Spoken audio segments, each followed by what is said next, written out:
Hey, this is Kevin Kelly, and you are listening to the Stardom Cast. This is Jessie from Club Venus from Stardom, and you're watching Stardom Cast.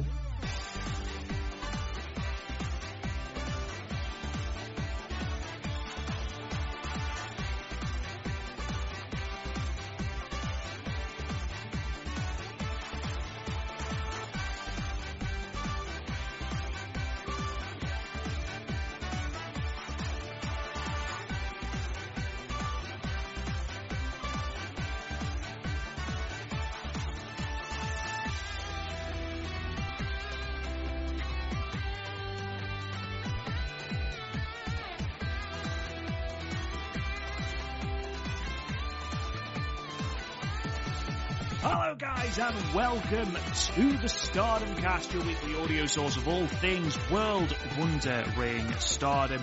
I'm your host, Rob Goodwin, and I'm joined by someone who is undoubtedly absolutely exhausted after the weekend that we have had in terms of Stardom shows. 4 incredible shows, Matt, from the 5-Star Grand Prix. How are you? Rob Goodwin, I'm great. And before we get into all the phenomenal pro wrestling that we saw, as we record this, it is Wednesday, August 28th, and it's my mom's birthday. So I just want to say happy birthday to my mom. And if she's listening, nothing says happy birthday like Natsupoi kicking Mayu in the face, busting open her nose and her chin. But happy birthday, Mom. And Rob Goodwin, I am fantastic. I know me and you might be the 2 smartest Joshi fans in the world because we took today, both of us took today off work. We did. 1, to watch this phenomenal quarterfinal show from Stardom. And 2, to realize the fact that this show, because we're not reviewing 1 show, not 2, not 3, no. 4 shows plus the finals to review. So this will probably be another 3-hour banger. So we were very smart, my man, on taking off work. So this way, we don't need to be rushed, my friend. We don't need to be rushed. But, I mean, this tournament's been absolutely fantastic. This show from today, you know, the quarterfinal show, in my opinion, it might just be recency bias because we just watched it. It might be the best overall wrestling show I've seen all year, and All In this weekend was terrific. But, brother, I'm great. How are things over there in the land of England? Yeah, not too bad. Not too bad at all. Obviously, we're coming to the end of the summer holidays, so I'll be back in work from next week, which is quite sad, but I suppose I'll have to live with it. But other than that, everything just keeps going. Obviously, a huge buzz around All In, especially the Swerve and Danielson match, which was tremendous. Without, it's not a hot take, but match of the year candidate probably locked in, I'd imagine. There's very few matches that touch it in terms of emotion, very few wrestlers that can tell stories like Bryan Danielson. So a very, very special match. And then, yeah, obviously the tournament that we've seen, I was a little bit behind because I had football on Sunday. I was at a festival on Saturday. So it was a case of I need to watch everything as quickly as is humanly possible. So obviously 4 shows down, and we're just one more show until the end of this great tournament. And I must admit, Matt, I wasn't sure how I'd feel about the 4-block format of a tournament. And I was basing this solely almost on how New Japan ran the G1 Climax 32. And my main issue with that tournament and the way it was structured was that I lost sort of the thread of the blocks, and I lost who was, with it sort of flitting between matches and things like that. It was too much to keep a handle on. However, I must admit that Stardom have done a tremendous job of booking this 4-block tournament, to the point where I know that there were quite a lot of people who didn't like the 4-block format, and since the opening night, really, I've heard no negativity at all in regards to the structure. So a big tick in the pro column, and overall, just the quality of the tournament has been so good. I think Red Star's match quality has been a little bit better than Blue Stars, but when you look at, the Red Stars B block and the absolute rogues gallery that, comprise that block, it's perhaps unsurprising. Obviously, we had Thekla and Saya Kamatani who were wrestling as big heels. We're going to be talking a lot about Saya Kamatani later for a change. But there's so many breakout stars. And obviously when we do our live review on Saturday, so hopefully as many of you can join us live on YouTube as possible, details will be released on our social medias very, very shortly. We'll be talking a lot about sort of who our MVPs are, what our matches of the tournament were, who our breakout star was. So I'm looking forward to doing all of that. With Matt saying, obviously, that we've got 18 shows and about 15 hours of podcasting to fit into 3 hours, we're going to sort of split things off into the Stardom Cast and the Marigold Standard. So just for this week, most of the news I am going to leave until the Marigold Standard. When we record that, we'll be recording that on Thursday as we record, so tomorrow. So the news will be on that show just to save on time, really, with the exception of two little bits of news that I want to talk about before we get into the main crux of today. But yes, most importantly though, Matt, on top of everything else, happy birthday to Big Mama Taylor Turner. So Taylor Swift? Is it Taylor Swift's mom's birthday? Absolutely. It's because I'm looking at something and it says Taylor on the screen. That's why. But yes, happy birthday, Big Mama Turner. Has she had a nice day? I just texted her this morning around 9 o'clock as I was on my way to breakfast, because that's what I did today, Rob. I woke up early, even on my day off. I got my workout in, watched the Stardom show, took my phenomenal wife out for breakfast because, little hint, buddy, she's none too happy with where the new standings are. As of this morning, little listener retention for 3 hours on where we're at now. So took her out for breakfast. Yeah, took her out for breakfast. And I just texted my mom, happy birthday. I know that me, Amber, my wife, my daughter Lily, and my parents were going out for lunch on Friday, just because I didn't want to be out too late on Friday, because one, Mercedes versus Momo Watanabe, and two, I'm gonna have to be up early for, and gladfully so up early for the Stardom show the next day. Plus, my parents like doing breakfast and lunch anyway, so that's right up my alley. So I only talked to her for a little bit today, but we'll celebrate her birthday on Friday, my friend. So just before we kick into just the absolute litany of things that we actually have to talk about, Matt, what's coming up on our Patreon this week? Rob Goodwin, friends and family of the Stardom Cast, I'm going to get out the one little negative on the Patreon this week. I know that I have hyped up the return of one Allison Danger to the Stardom Cast Patreon this month with our What If, which the What If was supposed to be, what if Matt and Allison had an unlimited budget and they were going to book their own territory. Unfortunately, with Allison busy with Cauliflower Alley Club and her daughter just starting school just not too long ago, and all the other things she has going on that I'm not allowed to talk about just yet, we're going to have to push that back a week or two. So that's the one negative. However, there's a lot of positive, because we have been busy folks over at the Stardom Cast Extra, because we have released our alternate commentary from this past week was Hazuki challenging Kagetsu for the World of Stardom Championship. Oh, that's not all, my friend. That is not all by a long shot. Our roundtable discussion, Andy Hedder tags in for his first ever roundtable discussion as we go through Andy Hedder's top 5 favorite Stardom matches that he's seen so far. Obviously, there's a lot of homework that I've given him, great matches to watch, but we had a great roundtable discussion with him. And then probably about the time this drops, give or take a day or so, that there is going to be this is going to be exclusive for our Red Belt tier and our Rossi Vice tier. I did a rivalry review of Momo Watanabe and Mayu Iwatani, every single one of their 5-star Grand Prix matches. So all 5 of them, though, even the one that happened 2 weeks ago, that is in the can and should be uploaded to your Patreon feed, probably sometime either Thursday or Friday.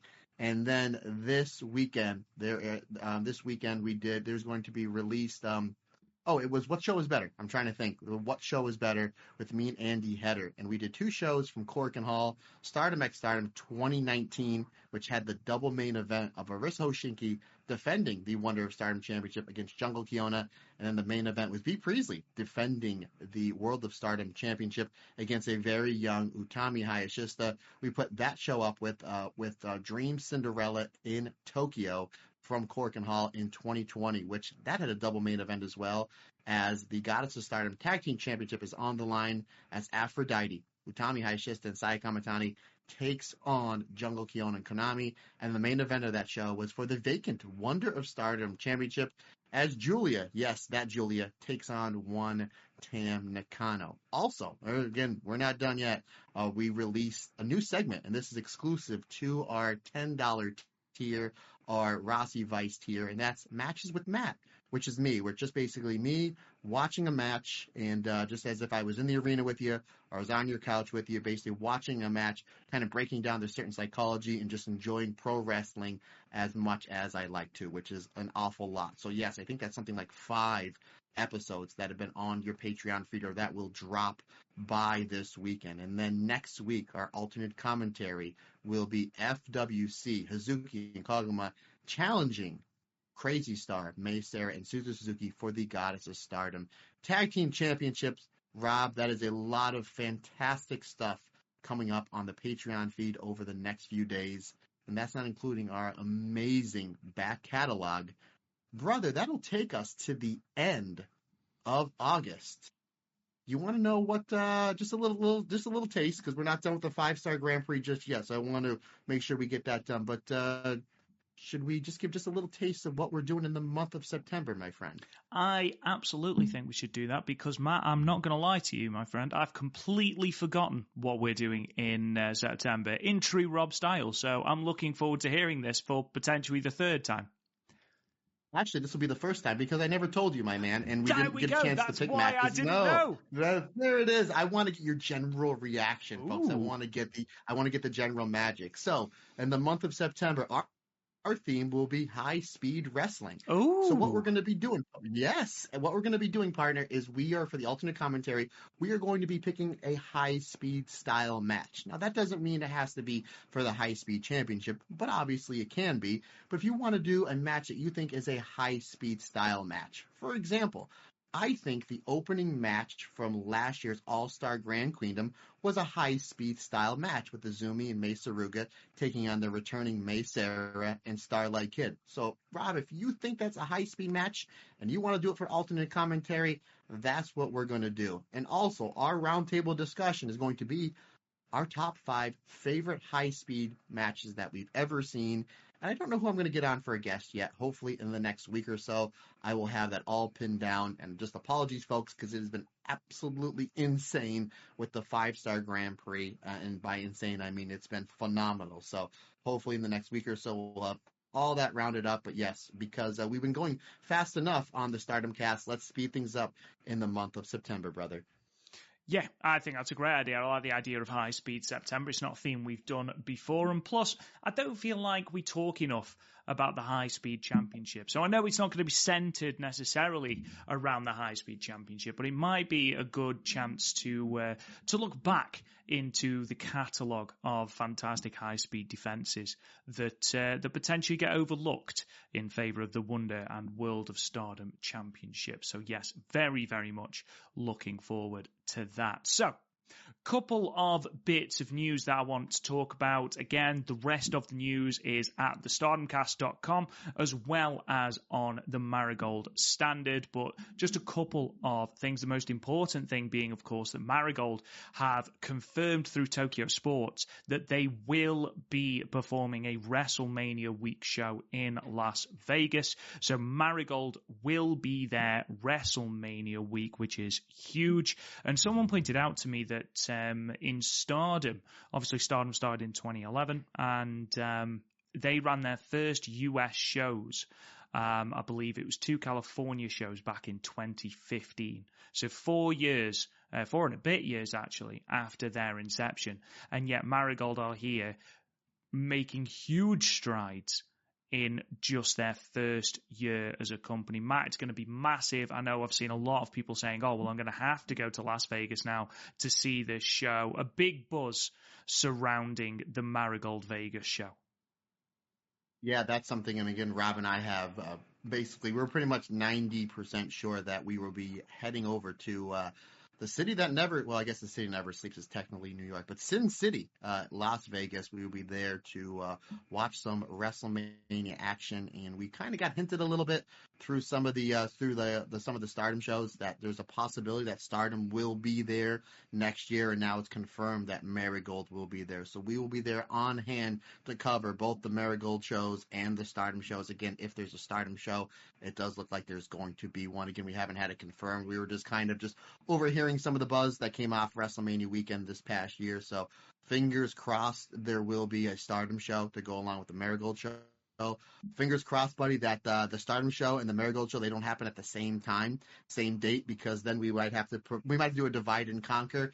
But just to kind of create a little bit of buzz, because that's what we do, there is a pretty good possibility that we would be doing another Stardom Cast live podcast in Las Vegas. Now, unfortunately, I do not have the logistics in Las Vegas that I do have in Philadelphia. Obviously, our friends over at Funk Brewing helped us book the venue this last WrestleMania weekend, because they do business in the Philadelphia area. Because considering the fact that Las Vegas is on the other side of the country, I don't have anybody that I know. At least I didn't think so. I do have a friend of mine that actually trains pro fighters over there in Las Vegas. So I hit him up yesterday, and he said that he will get working on it to see if he can try to get us a bar around the time that these shows are announced. So we're getting the wheels in motion.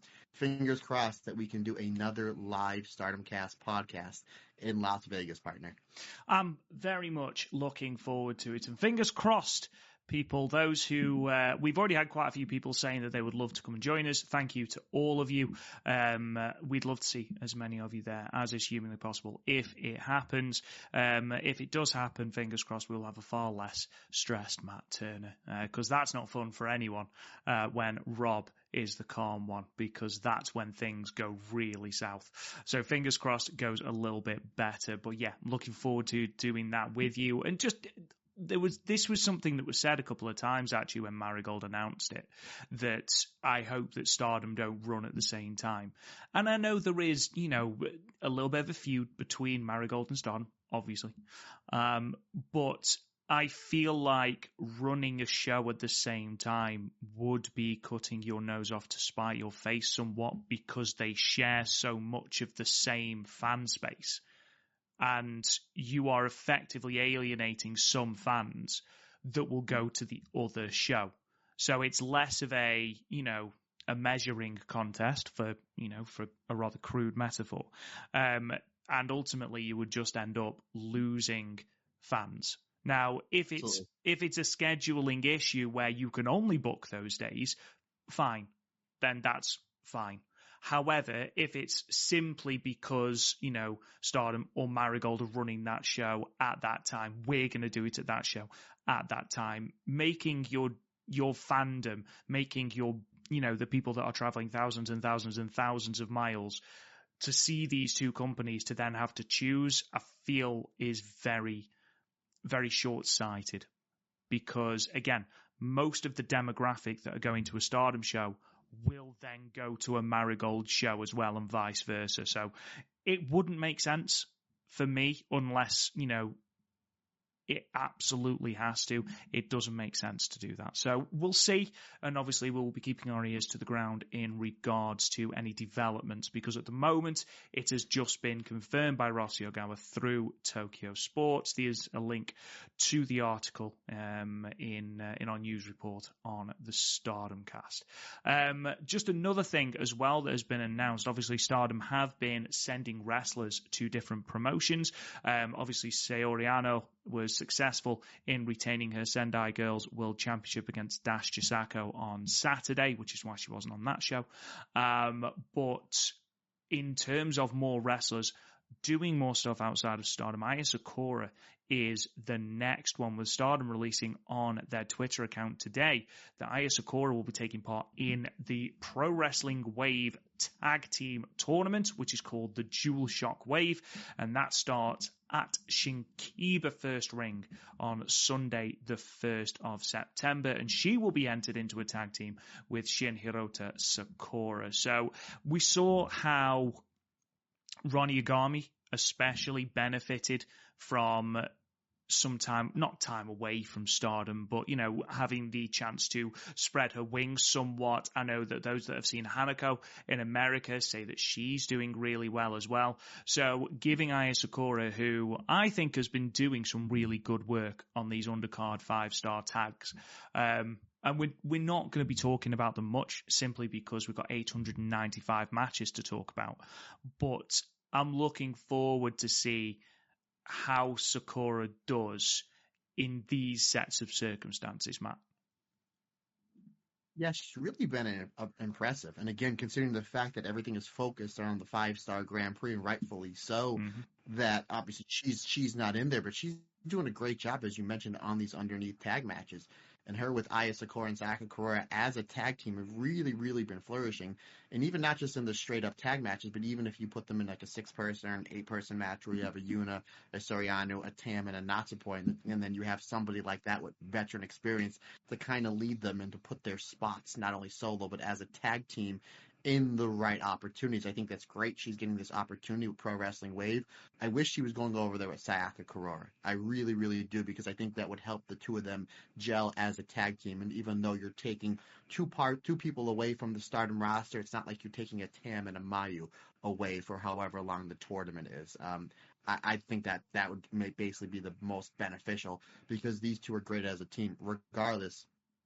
Aya Sakura is somebody that has really, really improved over the last 6 or 7 weeks.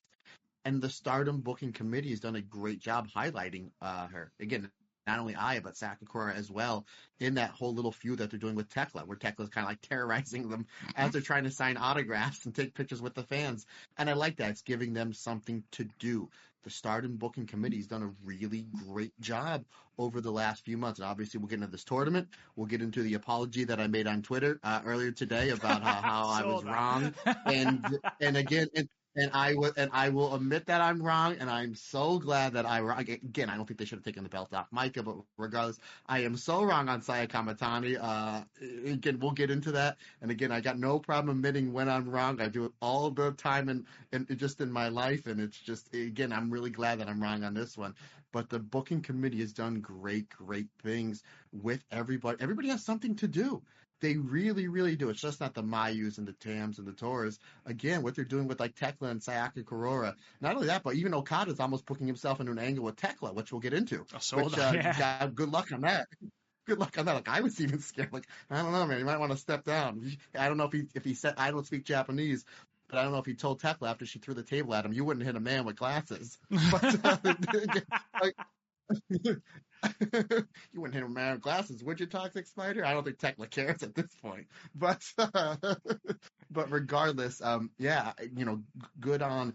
I think, Rob, we might have to do, just because we're so busy with the Stardom cast in a great way, and it's gonna ramp up over on the Marigold side because the Dream Star starts this Saturday as well. We might have to do a separate podcast, maybe once a month, where we watch and review all of the Stardom wrestlers not in Stardom. Because unfortunately, I didn't get a chance to see Mina's match on Rampage this past week. I didn't get a chance to see the Soriano match with Dash and Sendai Girls, just because we're so jam packed with time. I'm hoping more than likely I will be able to watch Momo Watanabe and Mercedes Moné this Friday as kind of my appetizer for everything going on Saturday. But again, it's awesome that you're seeing this Stardom talent. If they don't have anything for them to do, or they can go and spread their wings and have longer matches and be more spotlight elsewhere, that's what they're doing. You know, you mentioned Ron Yagami just did a great job in the Catch the Wave tournament and was able to have longer matches with some of these wrestlers over at Catch the Wave, and I think we're going to see that with Aya Sakura as well. Again, I just wish she was with Sayaka Kurora, because I absolutely love those two as a tag team. Yeah, it is a shame somewhat, but ultimately, you know, that's who they are focusing on. And Stardom have got to, well, No, what I was going to say was Stardom are going to need wrestlers on the undercard as well, so which is potentially why they've kept Sayaka Kurora. But also, it's not going to be running every single date the same as Stardom. So maybe it would have been beneficial to have Sayaka Kurora there as well. Again, we saw how much it benefited Ronnie Yagami. And it would have been nice to see Sayaka Kurora there as well, as both, again, have been doing really good work. Again, you mentioned it, Matt, that the focus has rightly been on the 5-star, and when it hasn't been on the 5-star, it seems that the build for the Future of Stardom Championship match between Rina and Hina seems to have been the focus. And, on that point, this might be the most build we've had to a Future of Stardom Championship match in many, many years. I can't think of any Future of Stardom Championship match that has had the amount of build that Rina and Hina have had on this tour, and I think it's really, really helped their match going forward. But I think Sayaka Kurora and Aya Sakura especially, have done really well when they have been inserted into these matches. I know that some have been like the throwaway 3-ways at the start where it's, 2 or 3 minutes with Rian and Waka Tsukiyama sort of teaching the subtle art of the hip attack and things like that.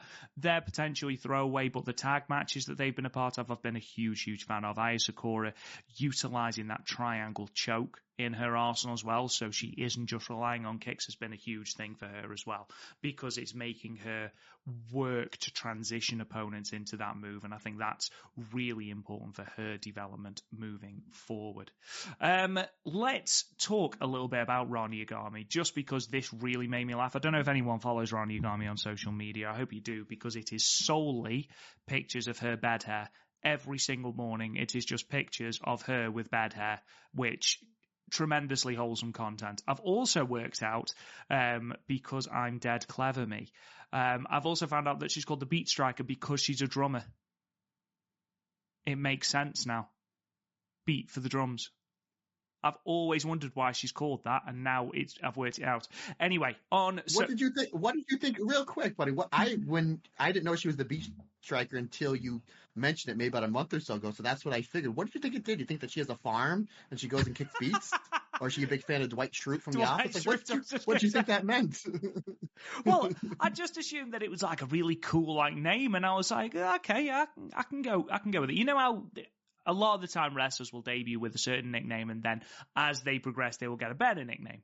Saya Kamatani progressing from Tall Saya to the Golden Phoenix, for example. And I just assumed it was something that she progressed out of, and then I was like, oh, it's a drumming pun.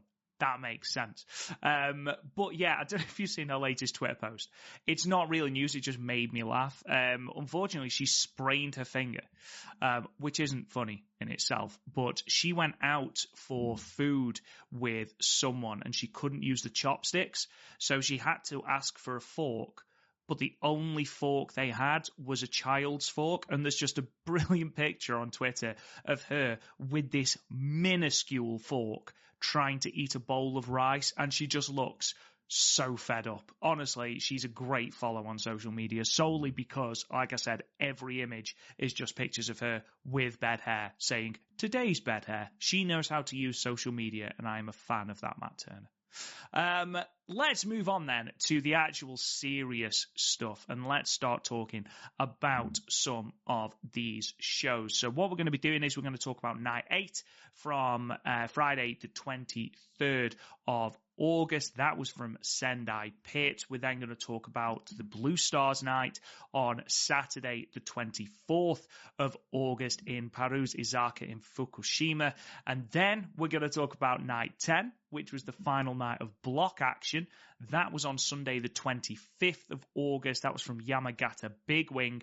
And then we're obviously going to talk today about the quarterfinals as well. Night 11, Wednesday the 28th of August from Shinjuku Face.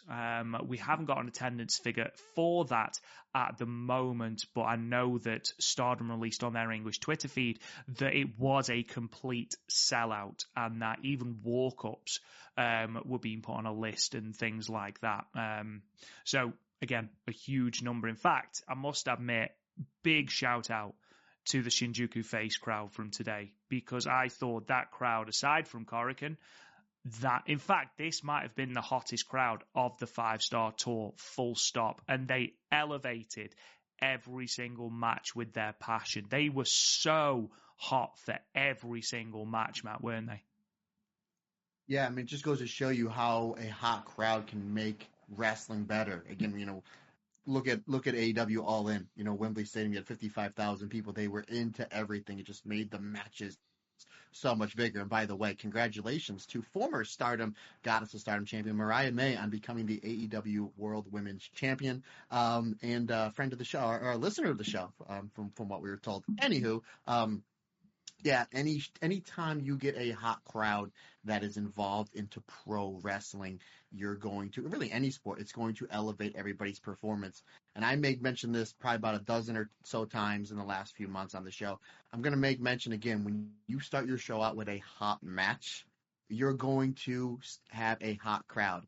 And they started, and again, we'll get into it when we get into today's show, the quarterfinal show. They started with 4 matches back to back to back to back with Sera, Azumi, and Tomoka Inaba. So, yeah, excellent stuff. A great way to start the show. And not only was this the hottest crowd partner of the entire 5-star Grand Prix, but this might be like one of the hottest Stardom crowds they've had in quite some time. So, yeah, I mean, a lot of these crowds have been, we've made mention over the, back 7, 8, 9 months ago, like, man, these Stardom shows are really good. The crowd just don't seem to be into it. And the last handful of months, 90% of the shows, the crowds are really invested in. And I think it has a lot to do with the fact they're putting on a hot match to start, or a match that has a Tam, a Kamatani, a Maika, a Mayu, like in match number 1 to really get the crowd invested. So I think that's part of it while it's working, but it just makes the show so much better. Agreed. And I think as well, there's something about venues like Shinjuku Face where the crowd are almost a part of the match because they're so close. It adds a certain something to the match. And I didn't realize until today how much I liked Shinjuku Face as a venue, because it does feel very much like, when bands are starting out just before they hit the big time and they're playing those clubs, and often they say those big sweaty gigs in those clubs are the best gigs that they will do.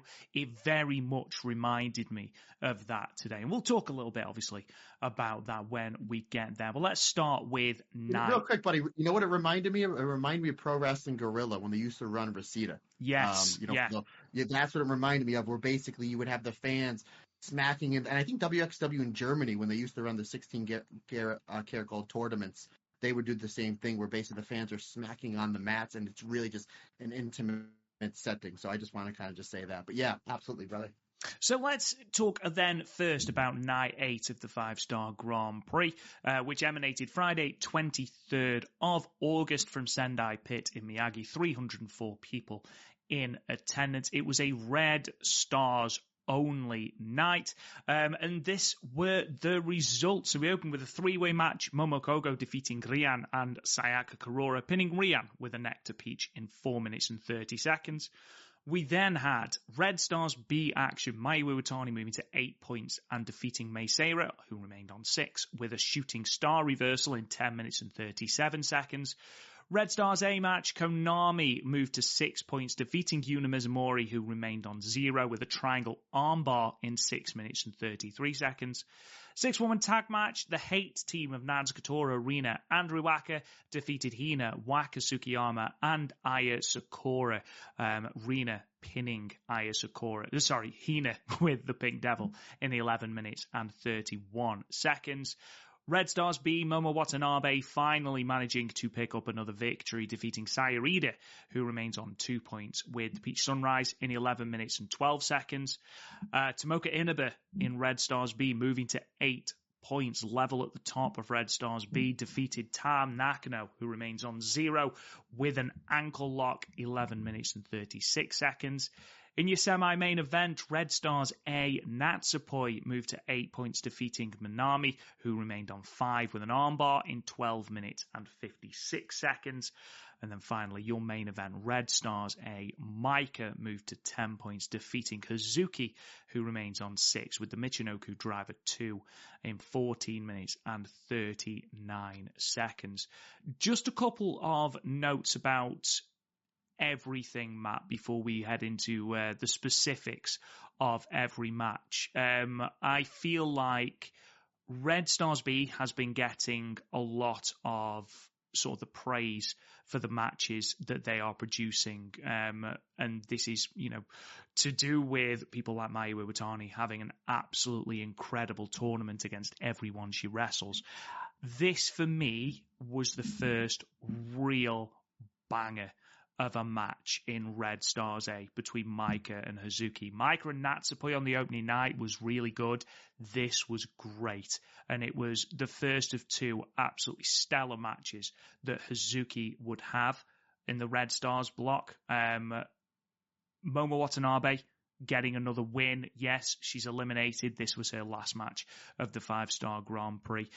Yes, she was eliminated, but she needed those momentum-building victories ahead of taking on Mercedes Moné for the Strong Women's Championship on Friday. Konami also out of action after this match. And it's worth noting as well, the Lady C was pulled from cards on the 23rd, the 24th, and the 25th. Just noted as poor physical health. She wasn't on today's card either. I don't know if she has been announced for the 5-star final card, because I know that has literally just been announced, which is great because it means we can talk about it at the end of this show. But Matt, overall, before we get into specifics, what do you think about this? This is a great show. You mentioned Mike and Hazuki, which was the main event, and I did not know which way it was going to go. Just to kind of, peek behind the curtain, my prediction, and me and my wife did these. And don't forget, brother, to segue me. Not one, not two, not three, but 4 times. I'll do it. Don't you worry. I'll do it, man. I did play the clip when I interrupted you on the last segue where and then you said, I hope you lose. I did play that for my wife. So she's very happy that you, that we do a podcast with me, that you're backing her up, my man, that you're backing her up. But I did have that one going to the time limit draw, which made me even more anxious as that match was getting so close and Hazuki kicking out of the one Michinoku drive. Oh, I know how these Stardom time limit draws go. Usually the wrestler will then hit their big finisher, and by the time they go for the cover or the count hits 2, it's going to hit the time limit. And when that third count hit, my heart sank for like a half a second just because I wanted that point to try to finally catch up with my wife, who's only seen 2 Stardom matches this year. But the reason why I said only sank for a half a second is because I absolutely loved it. Probably my favorite Hazuki singles match this year. And that's saying a lot because I love Hazuki. She's fantastic as a tag wrestler and as a singles wrestler. I actually had it, I'll just say it right now since we're talking about it. I actually gave it the perfect 5 stars. I thought it was great. These two work so well together. And you can tell these two are up to no good in the best way possible because right when they're getting ready for the bell to ring, the two of them had grins on their faces. And I'm like, oh no, how's this going to start out? As soon as the bell rings, it starts out the way we knew it was going to start out, with these two just throwing forearms at each other. But yeah, I agree. I mean, I think all these blocks have been great. They really, really had. We knew when Red Stars B was announced, like, that is going to be the block to beat. And nobody touched it. And that has nothing, no disrespect to Red Stars A, to Blue Stars A, or Blue Stars B, which have been fantastic. But when you have a red-hot Saida, a May Sera who's like, yeah, I'm a main eventer now, and Azumi who's like, oh yeah, guess what, I'm a main eventer now, Mayu, Tam, Tomoka, Inaba, all these great wrestlers in this block, you're going to get dynamite left and right. And we really, really did. And, the Red Stars B has been fantastic. But Red Stars A has been good as well. Like, Manami's been having great matches. Natsupoi as well. Konami, who's only cheated like half of the matches. And I know that's something that we were really worried about with all these members of Hate. Are we going to be getting some House of Torture, like 5-star Grand Prix 2020, 2021 stuff that basically are not G1 that kind of almost ruined the tournament. And for the most part, we really haven't. We really, really haven't. But, yeah, my man, these 3 shows leading up into the show we saw today were really great springboards for what has been. It really, depending on what happens on Saturday, this could be 1 or 2 as far as the greatest 5-star Grand Prix that ever happened. And considering the fact, no Mina, no Mirai, no Utami, no Julia, for the first time ever, we're doing 4 different brackets. And almost as important, not having the stars I just mentioned, no Rasi Ogawa to book. You're having brand new bookers that are booking this tournament. And it's been nothing but a smash home run. And speaking of Smash Home Run, brother, I talk about starting your shows off hot. Yes, I understand we had the 5-minute three-way that started with Momo, Kogo, Sakakura, and Rian, which was good. But when you're starting the actual show off with Mayu Iwatani versus Mei Sera, boy howdy, brother, this was great. And what a great way to start off the show. Yeah, goodness gracious. And they gave this away for free on YouTube, just FYI, which is absolutely crazy to me. I talked a little bit about breakout stars of this tournament. I feel like if you haven't got Mei Sera down as one of your breakout stars of this tournament, you haven't been watching the same tournament. I think she's been tremendous. She's hit home run after home run after home run every time she's been put in the ring, even down to today, where she was fantastic in the 2 bursts with Azumi and then that one with Tomoka Inaba as well. But she also throws some absolutely disgusting suplexes. They're not quite as impressive as Natsupoi's, for example, but Mei Sera's suplexes, Mayu here takes some absolutely disgusting bumps, some really unnecessary disgusting bumps as well, but she made Mei Sera look absolutely tremendous. I think the right person won, especially is obviously we seem to be going with one sort of what's the word I'm looking for? Solidified star to go through from every block, and then someone that you might not expect to go through from each block. I think Mayu is your solid sort of elder stateswoman that goes through from this block, has a fantastic match with everyone, a really good match with Mei Sera here, some disgusting bumps, like I mentioned, off the German suplexes. Overall, a really, really, really fun match to watch, which is perhaps completely unsurprising. Yeah, again, a lot of these matches we go in with high expectation. I mean, the majority of these matches hit. Everyone today, again, we'll get into, somehow exceeded our even wildest expectations. And again, this was great. Mei Sera, probably the best high-speed wrestler in wrestling right now. Mayu Iwatani, we forget, she was a high-speed champion back about 6 or 7 years ago and can really still do that style. And then you throw in just the insane psychology that is Mayu and the selling. There's one point here where Mei Sera is having just a little bit of the speed advantage on Mayu, but Mei Sera, just being really crafty in all of her offense, starts to double stomp on Mayu's foot to kind of slow her down the way that Mayu sells it. I was really, really entertained by. But yeah, some really, really good stuff here. Again, you mentioned Mei Sera. She hits this insane German suplex for a 2 count. Again, the way that Mayu takes some of these suplexes, goodness gracious, it's something there. And then she tries to go for that checkmate. Again, I think she misses or gets this checkmate blocked about 90% of the time. Like we really want to see at least 1 or 2 times here, but she gets the checkmate blocked. We get several 2.99 counts back and forth, and these referees really need to be credited for how close they get on these 2.9 and these 2.999 counts, especially when it comes to the Mayus, the Natsupois, the Mei Seras, the Azumis, these high-speed style wrestlers, because you bite on almost a lot of these falls. And considering, partner, this is the 5-star Grand Prix, and any of these matches can end at any time.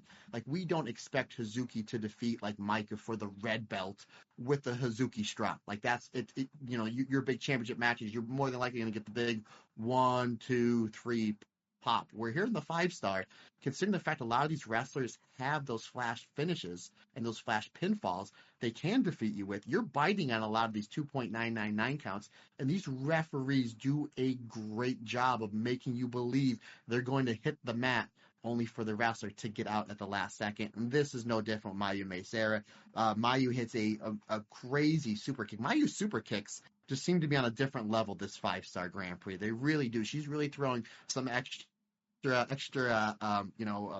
some extra staying behind those super kicks. She does that into the Dodon Pie for a 2 count, and then she tries to put Mei Sera away with the 2-step Dragon Suplex. However, Mei rolls through with a roll-up for a 2.999 count, and then she tries the Shooting Star. However, Mayu Iwatani, the ever crafty veteran, is able to reverse the phenomenal roll-up of Mei Sera, stacks her for the 3 count. This was incredible.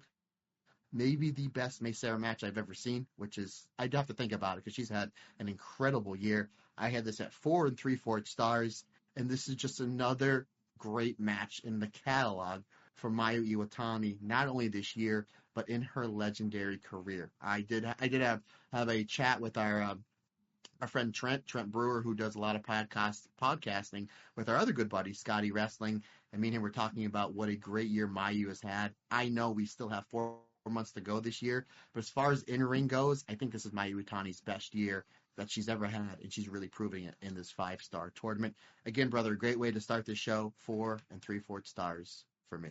The only thing I disagree with you about is that I only gave it 4 1/4, but that's really nothing to sniff at. A really, really, really good match. And again, an explosive opening. And what I've liked about these one-block shows is that often they're 7 matches and they go by in such a quick amount of time and they start hot.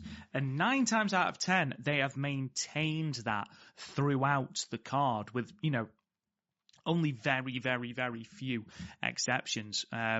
We move on then to Konami and Yuna Mizumori. Konami finishing off her tournament with a win and reaching 6 points. What's your opinion of Konami's overall tournament? Because when I spoke about Konami last time, I sort of spoke about how I was a little disappointed with her output and how I was disappointed with where she fits into in terms of hate. But what's your opinion? And obviously, incorporating this Yuna Mizumori match as well.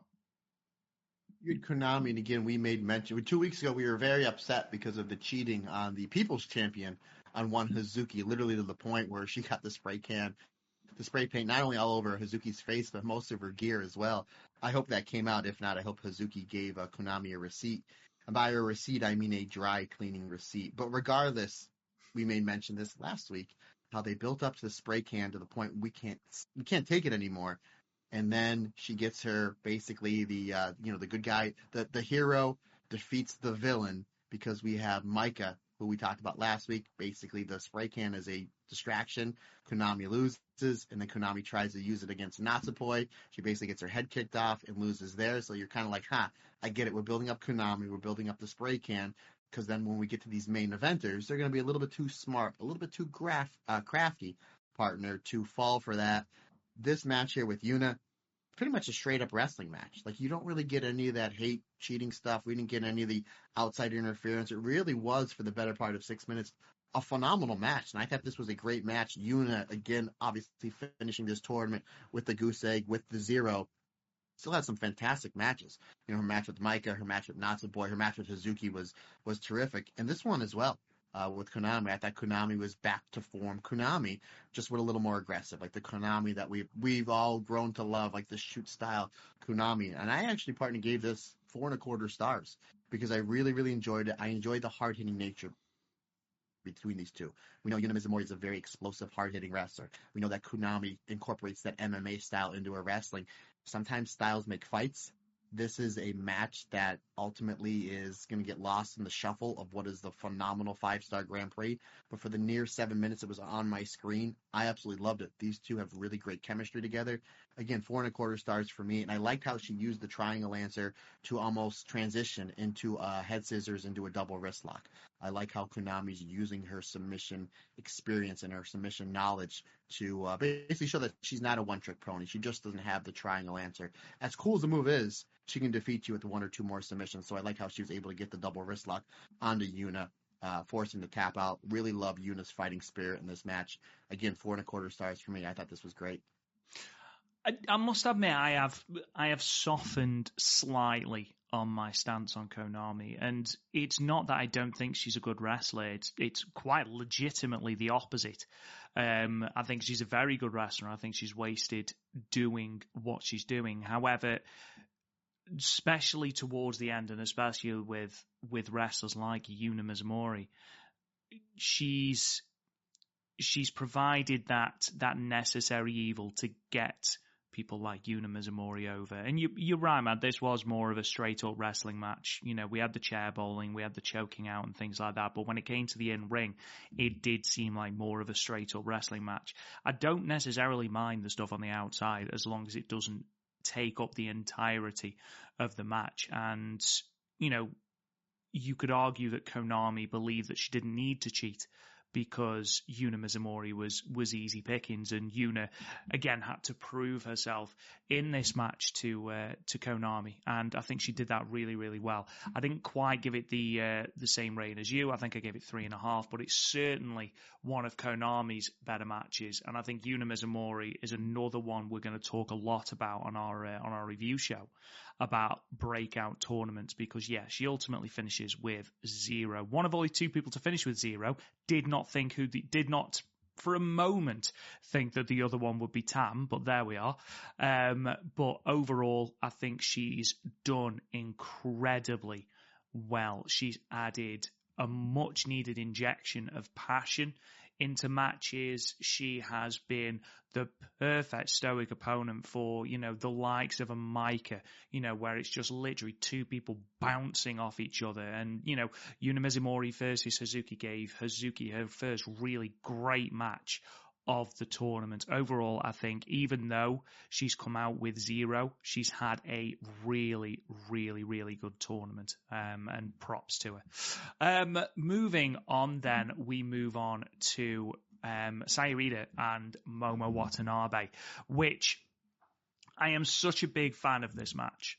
And the reason is because it was literally no frills, no added nonsense. It was literally just who is going to hit harder, Sayurita's chops or Momo Watanabe's kicks. And genuinely, at about 6 minutes into this match, both women were on their knees, completely exhausted because they had literally battered the living hell out of each other. And honestly, I absolutely loved this match. Momo looked like an absolute killer throughout it. She's lost 4 matches on the bounce, yet somehow comes out of this tournament, cuts a brilliant promo on Mercedes Moné, and wins her 2 last matches in decisive fashion, and suddenly she's a kick-ass heel again.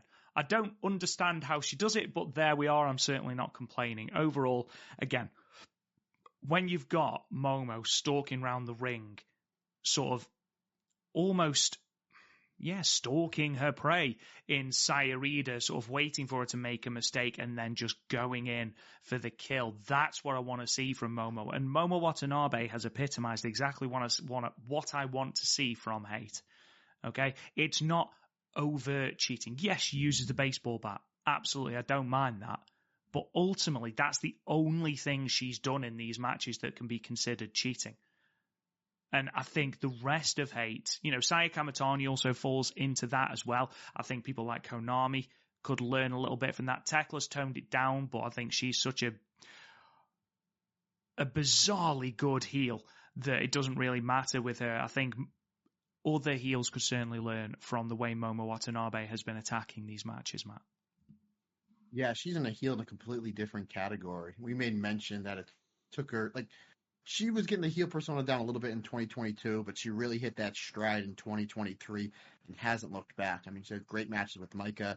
She's absolutely crushing it. She's drawing money. Again, her and Maika were the main event at the biggest Stardom show this year so far at All-Star Grand Queendom. She's doing a great, great job as a great working heel. Even so much so, and I mentioned this I think last week or the week before, that her match with Mercedes Moné coming up this Friday is getting a lot of buzz, especially with the American audience, because Mercedes Moné is a big star. When she was, she made event at WrestleMania, when she was under the other, alias of Sasha Banks. So, that match is getting a lot of buzz, especially the fact that Mercedes Moné, again, a great, great, great wrestler. Nobody can take that away from her. I don't know if she's ever wrestled anybody that hits as harder than Momo Watanabe, because there's not a lot of them out there. So I'm really intrigued in this match. But speaking of this match, let's talk about this match. Saida Momo Watanabe. Yeah, you made a lot of good points, partner. I like how the match starts out with some really good chain wrestling, like technical wrestling, because you're just waiting for the firework to explode, right? We know this is going to go into another violent gear between these two. And then Momo's just like, I've had enough of this. Just starts with the kicks, the drop kicks, and really just takes out Saida, takes her out of her own element. We know Saida is going to fight back. But I like how Momo's like, all right, I have the experience advantage. I have the big match experience advantage. I've had red belt matches before. I was a finalist in this tournament 3 years ago. So you can see that she's triggering Saeed to do things that she doesn't want to do to basically elicit a reaction, so Momo can capitalize with the kicks and the drop kicks, and especially the finish, which I'll get into. But I like how eventually Saeed, she starts almost out quickening Momo and is able to use that explosive advantage. There's one point in the match where Momo Watanabe goes for a Samato, and Saeed not only dodges, but when she gets out of the way, she springs down with such force that she runs off with a huge sliding lariat. I really like that. Eventually, though, Momo comes back with the Uranagi. They're running Samato for a 2 count. Two of them are going back and forth. Saida really using her power advantage on Momo. We have the kick, chop trade-off that we know we were going to get, which is absolutely fantastic. But I like how Saida is really going to another level. She's really, really tapping into the fighting spirit, for lack of a better term, to really combat all the violence that Momo is getting on. She gets an Dabashi for 2.9 count, which again, the referee's great job because I almost bid on that one. She dodges the punt kick from Momo Watanabe. She fires up with a huge desperation lariat to get the advantage back, and then she goes for one more big lariat, but Momo Watanabe, again, using that experience advantage, is able to duck out of the way, almost baiting into Saya to throwing that desperation lariat, and is able to catch her almost out of nowhere with the Tequila Sunrise. Fantastic match.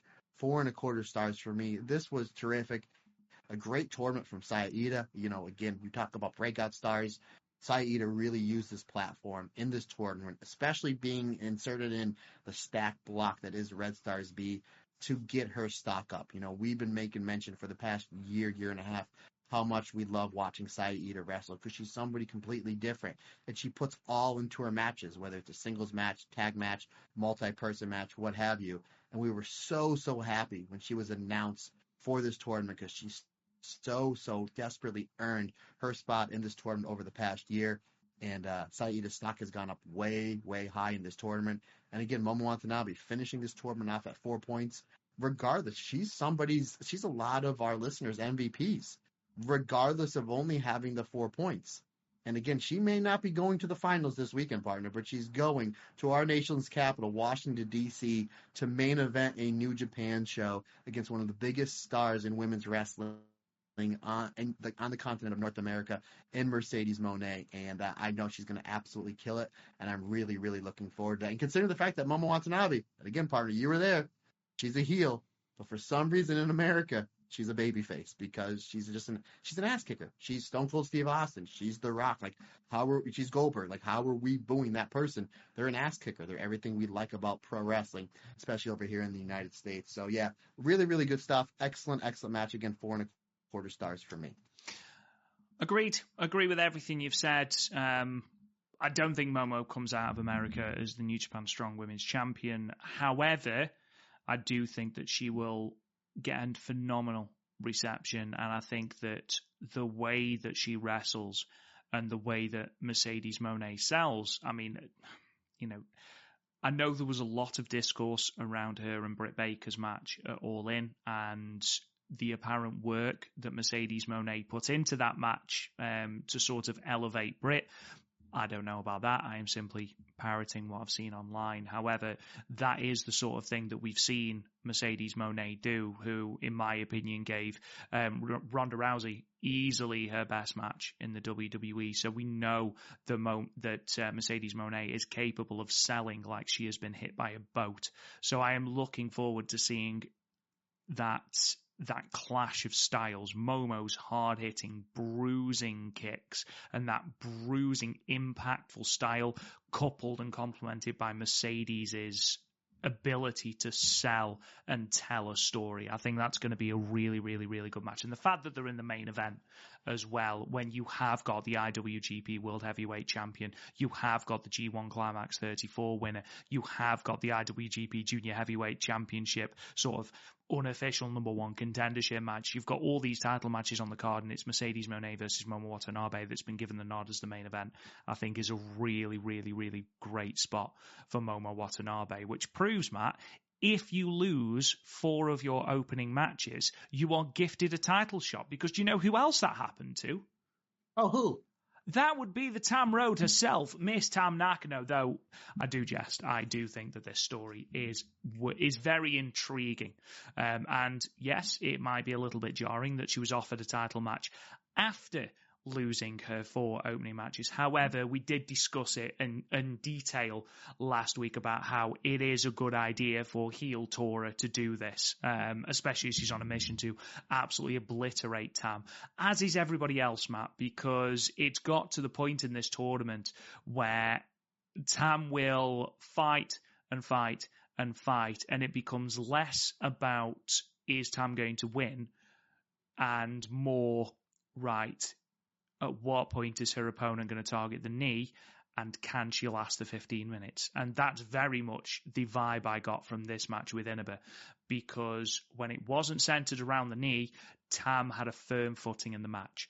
The moment that Inaba began targeting the knee, it was like she'd been shot in the knee. Tam couldn't do anything, couldn't gain momentum in the match, couldn't sustain any offense, and it was such a great story, and it is throughout the remainder of her matches in this tournament. And I think when you've got someone as destructive in their striking as Tomoka Inaba is, who, by the way, I don't know if anyone from Stardom is listening, if you are not literally throwing money at Tomoka Inaba and trying to sign her to a contract, I don't know what you're doing, because genuinely she is phenomenal, has been able to have completely different matches with everyone in Red Stars B, and you've put her with the best that you have to offer, and she's knocked it out of the park every time. She needs to be signed to Stardom, and for God's sake, she's 21, maybe 22.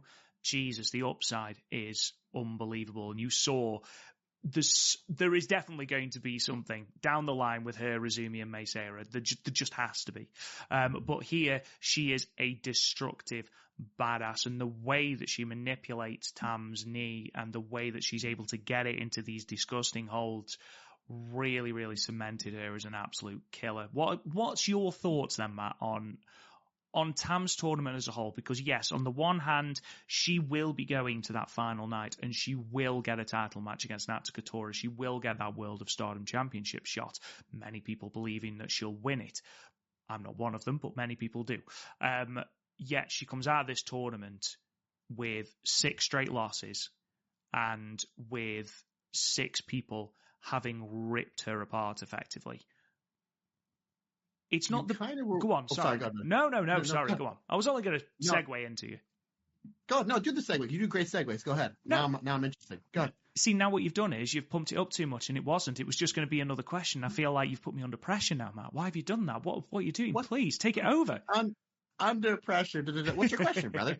It was just going to be, you've got your top sort of number 1 contender to the World of Stardom Championship, and she's come out 0-6, spoiler for the final night, and has been effectively destroyed by the likes of Tomoka Inaba, Azumi, Sera, Mayu, Sayurita, Momo Watanabe. They have all obliterated her.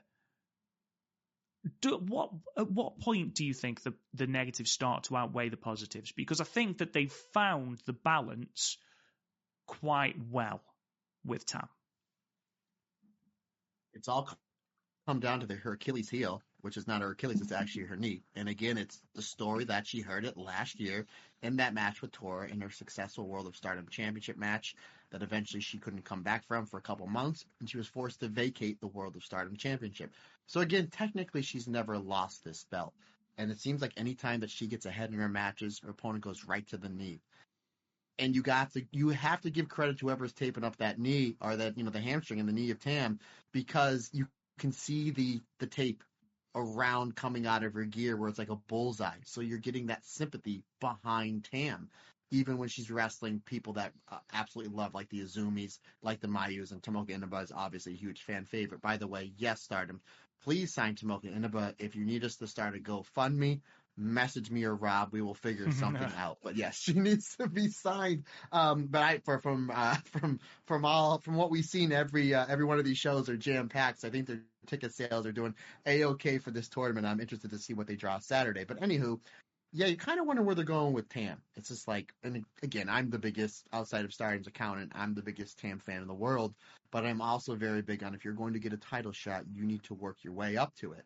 So it's like she's eating all these L's. And you made mention before, I think last week on the show, and you just did, about Tora's going to beat Tam. This is the best way to beat her, because her confidence is an all-time low. Her knee is absolutely smashed. So if Tora's going to beat her and have her first successful V1 and finally to be say, hey, guess what, Tam? You never lost this belt, but I just beat you in a championship match. I am the true champion. This is the best way to go about it. We are kind of wondering where they're going with Tam until the show today. Wednesday the 28th, where we saw Tam just absolutely snap to the point where she started using a chair against Tora. So now I'm really even more intrigued to this show coming up on Saturday for this match because we're going to see a more violent Tam, which plays into Tora's wheelhouse because Tora is that badass old school heel where she likes the brawling, she likes the physicality. We know Tam with her matches with Julia, she can get down and dirty if it needs to. So I have a feeling this match is going to have, in the words of Dusty Rhodes, all sorts of plunder. Again, please just don't do it in front of the referee, and of course be safe. But we're seeing a more violent side of Tam, and she's Tora's really poked the bear to the point where finally the bear has poked back. The bear has poked back at the worst time now for Tora because Tam is now at her absolute most violent that we've probably ever seen before. Now Tora thought 2 weeks ago, I'm going to give Tam this title shot. She's losing. She's not 100%. Her confidence is an all-time low. This is going to be easy pickings for me on the final night of the tournament. I didn't wrestle at all in the tournament. I was just in tag matches. I'm A-okay. I'm well rested. Tam's not. And now she's got to be thinking, again, from a kayfabe aspect, oh, damn, I just really pissed Tam off. So now this match is even more intriguing. And again, a great job on to Tora and to Tam for building up this story that they already have intrigued in the 5-star Grand Prix. So you have different levels of this story going on during this fantastic 5-star Grand Prix. So I'm really liking it from that aspect, partner. Moving on then. Obviously, Tomoka Inaba at this point is tied at the top of Red Stars B alongside Azumi and alongside Mayu Iwatani on 8 points. We move on to Natsupoi and Manami. Manami at this point still has a chance to qualify. Natsupoi needs a victory, which she gets ahead of her match with Hazuki. I think Manami is another one who, similar to Anna Jay in a way, in the fact that she has progressed really well throughout the tournament. I think she started relatively well, and then as she's progressed through the tournament, she's become more and more confident in her own style, has become more confident in the interactions with the fans, has become, and I don't mean confident in the way that she carries herself, because let's be honest, she is built of almost 100% confidence from the way that she comes to the ring. But I mean, like, in the way that she's structuring her matches, she seems to be more confident in this, the Maika match, the Hazuki match as well. I think she's another one that has progressively gotten better throughout the tournament, Matt. Yeah, real quick, buddy. I'm sorry. I didn't give my rating for Inaba and Tam. I loved it. 4.5 stars. I absolutely loved the finish, how Tomoka went for the one-shot, one-kill Tomoka kick. Tam blocked it, and then she ricocheted to kick Tam back into her leg to go into the ankle lock to go into almost like the figure 4 Achilles lock. I thought that was great. Tomoka Inaba's ring IQ is absolutely insane. But anywho, sorry. Natsupoi, again, Manami's another one I've been really impressed with. Again, I was really impressed with her time limit draw that she had for the Future of Stardom Championship with Rina. And again, she's in a really good, all these blocks are really good. She's in there with Maika, she's in there with Konami, she's in there with Hazuki. And this match with Natsupoi I thought was really terrific. Natsupoi is, again, very explosive wrestler. She's the murder pixie, former high-speed champion, the current wonder of Stardom champion. So it's a big test for Manami. Technically, she's in the ring with the second best wrestler in Stardom. And Natsupoi is in a desperate situation because she needs to win this match to go into the final night against Hazuki to qualify for the playoff.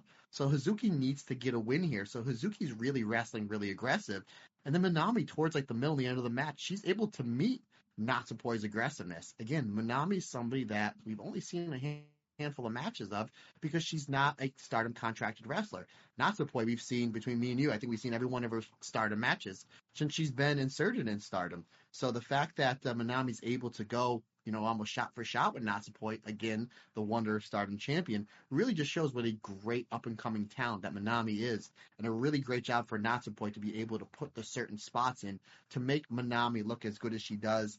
And again, I mentioned this last week, I like how, again, Natsupoi She's our Wonder of Stardom champion.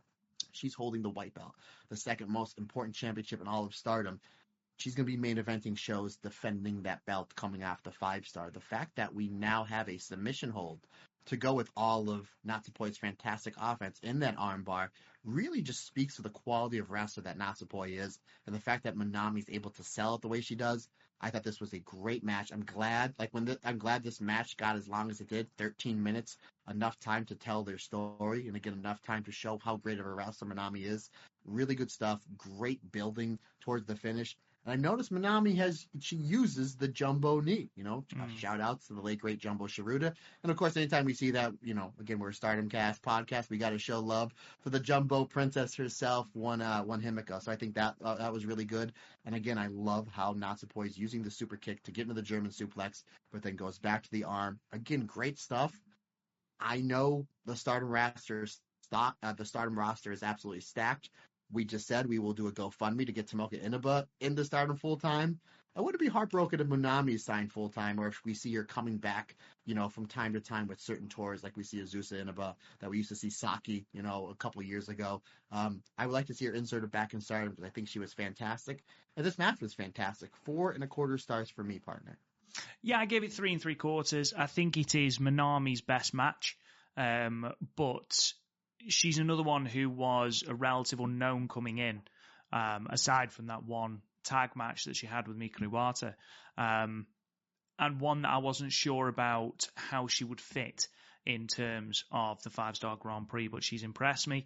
It looks like they might be running Natsupoi and Manami back at some point, and perhaps the biggest compliment I can give it is that I would like to see that match again.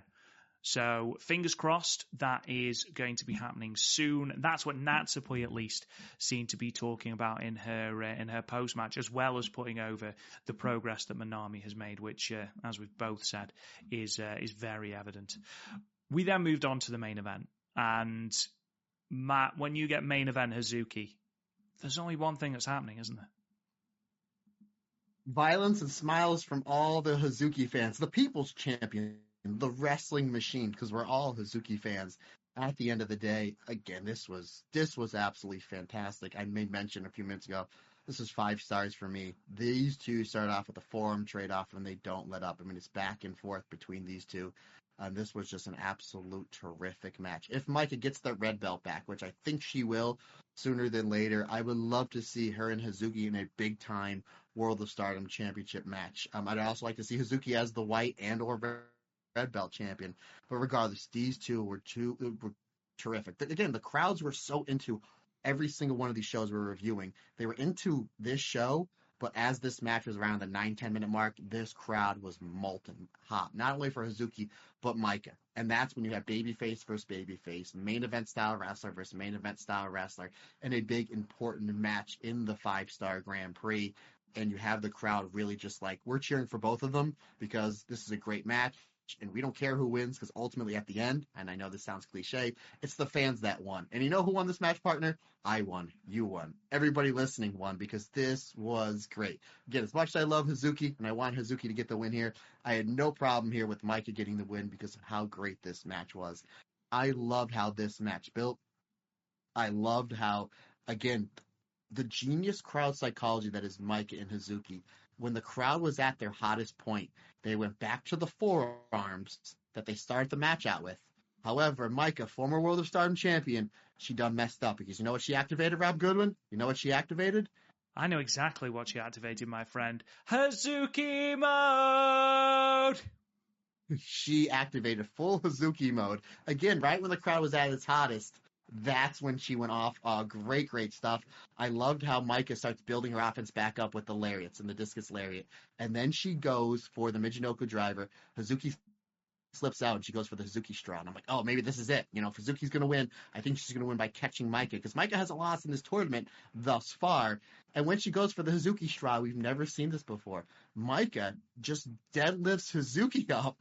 Like, as she's trying to roll her up, so not only does she get out of countering a counter, she uses her strength to deadlift Hazuki up and hits the Michinoku driver only for a 2 count. I love that. Then she picks her up, hits another Michinoku driver, and again, the times counting down, right? And I'm like, and then she kicks out again at 2.9. I'm like, okay, she's gonna go for the hammerlock Michinoku driver, which is like her ultimate finish. And I love how Maika chains these Michinoku drivers 1, 2 in a row, and then she hits a different variation. Again, the hammerlock one that we've seen her debut this past year. And I thought, okay, now we're gonna get that time limit draw. However, it didn't happen. I was 21 seconds close from closing the gap on my wife, again, who's seen 2, maybe 3 Stardom matches this entire year. Well, I've seen every Stardom match from 2021 and majority of the back catalog as well. But regardless, I can't be upset with this because it was a great match. This is, up until today's show, my second 5-star match, second 5-star rating that I've given out in this tournament. A lot of 4 to 4 3/4 stars match. But between this match and then night 1 with Tam and Mayu, those 2 were my running for show of the tournament. Again, 5 stars for me. This was fantastic. And the fact that they did a promo afterwards where they basically said not only they're going to run it back, but I think they're going back to the hometown of Hazuki, Kagama, and Maika and Fukuoka, I think sometime in November. And they said they're going to team up sometime in November. So we get Fukuoka triple crazy. I don't know, Rob. Fingers crossed. Maybe we get against. They could wrestle anybody, and I'll be fine. But again, now early Christmas presents. Maybe we see an Artists of Stardom Championship match if Tam, Natsupoi, and Soriano are still the Artists of Stardom Championship match champions at that time. But regardless, you can put these 3 wrestlers up against any 3 in Stardom, and I'll be a happy camper. Again, brother, I'm dying to hear what your reaction is on this one, because again, this was for me 5 stars and probably Hazuki's best singles match she's had all year, which is saying something because I think I have her in my top 10 best wrestlers of the year in all of wrestling. Yeah, Fukuoka Triple Crazy will be wrestling together at the Fukuoka show, which I believe is scheduled for the 2nd of November. I mean, there's not a lot else I can say.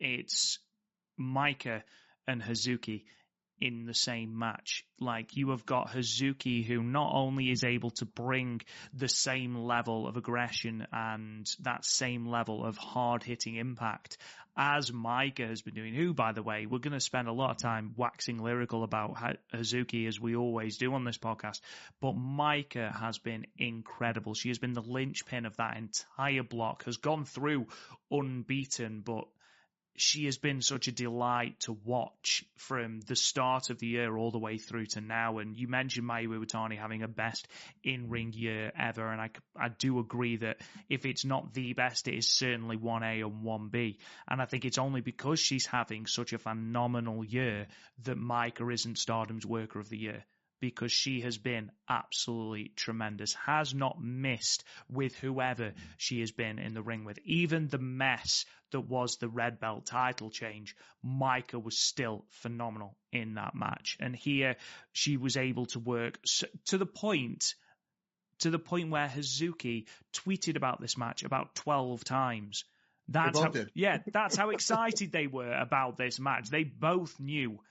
And you know when you know something is good and you get that little bit of excitement, you could clearly tell that both these 2 women knew how good this match was. Obviously, again, they're looking to team up. I don't hate the fact that Maika lost. Obviously, if it was up to me, Hazuki would win every match and she'd win the final. But that's not going to happen. It's definitely not going to happen now. But I think this was the match that Red Stars A needed. Because up until this point, it was very much a case of, look at what Red Stars B are doing, look at what Red Stars B are producing, look at what Red Stars B are producing. And actually now, Red Stars A have produced at least 3 bona fide match of the tournament contenders. So I'm very, very happy with this. 4.5 stars from me. Again, you put these 2 people in a ring together and you know what you are going to get. You are going to get a hard-hitting, impactful, violent, in the case of Hazuki, match that is absolutely worth your time. To give you an idea of the blocks then, so in terms of Red Stars A, Yuna, Mizumori, Ruaka, Manami, Konami, all out of contention. The only people who can go through in Red Stars A are Maika, who booked her top spot in Red Stars A. She was going into that Yamagata show as the number 1 seed. No one can catch her because of her tiebreakers. She was 5-0 on 10 points. Natsupoi sits at second place, 4-1 with 8 points, and then Hazuki with 3-2 on 6 points. The winner of Natsupoi and Hazuki would go through in second spot. Red Stars B, you have got Azumi, Mayu Iwatani, Tomoka, Inaba, all tied on 8 points, and then Sera as well on 6 points. Now, Sera had Tam on the final night.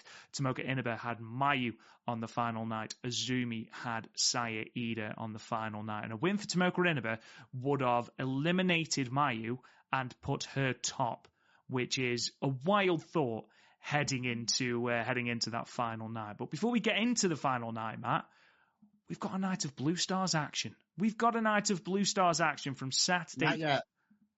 Every time. Segue me. Every Segue time. Me, but, Matt, yes, we might have had a hard-hitting main event. Yes, it might be the match that a lot of people have deemed the match of the tournament. But the match of the tournament that I'm most interested in is Amber versus Matt, who came out of Night 8 as the dominant, violent winner. That was a great segue. Thank Again, you. my wife is ultra competitive. But going into this night, Amber had 34 points. I had 33 points. We both tied at 4 points.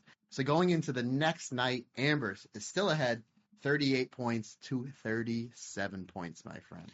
Right. Okay. So as we move into what is the penultimate night of block action in Blue Stars, Night 9 from Fukushima, Perus Izaka in Fukushima. I hope I'm pronouncing that right. 305 people in attendance. Matt, you needed a strong showing. The results for that show are as follows. 3-way match, Waka Tsukiyama defeated Momo Kogo and Rian with a Moonlight Fantasy in 5 minutes and 32 seconds. Blue Stars B, Rani Yagami defeated Hanan to move to 4 points. Hanan staying on 5 points in what I think is probably the biggest shock of the entire tournament. Rani Yagami debuting a new roll-up she calls the Paradiddle, which is another drum-based pun. 6 minutes and 50 seconds. Blue Stars A, Anna J ends on a high, defeating Koguma to move to 6 points. Koguma remains on 4, submitting Koguma with the Queen Slayer in 6 minutes and 41 seconds. We had a 3-way tag team match next. God's Eye team of Saki Kashima and Hina defeating the Cosmic Angels team of Sayaka Kurora and Aya Sakura and the Hate team of Tora and Rina, with Hina getting the pinfall with a ghetto clutch onto her sister in 7 minutes and 41 seconds. Blue Stars A action then, Starlight Kid and Miu Amasaki going to a full 15-minute time limit draw. Starlight Kid moving to 6 points, Miu Amasaki to 3. Blue Stars B, Thekla wins against Risa Sera via disqualification, and I have some things to say about that match. Thekla moving to 4 points, Risa Sera to 6. That match eliminated Risa Sera as well. Blue Stars A, Shuri moved to 6 points, defeating Zena, who stayed on 4, with the Royen in 12 minutes. That result also eliminated Zena. And then in your main event, Blue Stars B, Saya Kamatani moves to 8 points, booking her place at the top of the chart, defeating Suzu Suzuki, who stayed on 5 with the spinning Star Crusher in 10 minutes and 38 seconds.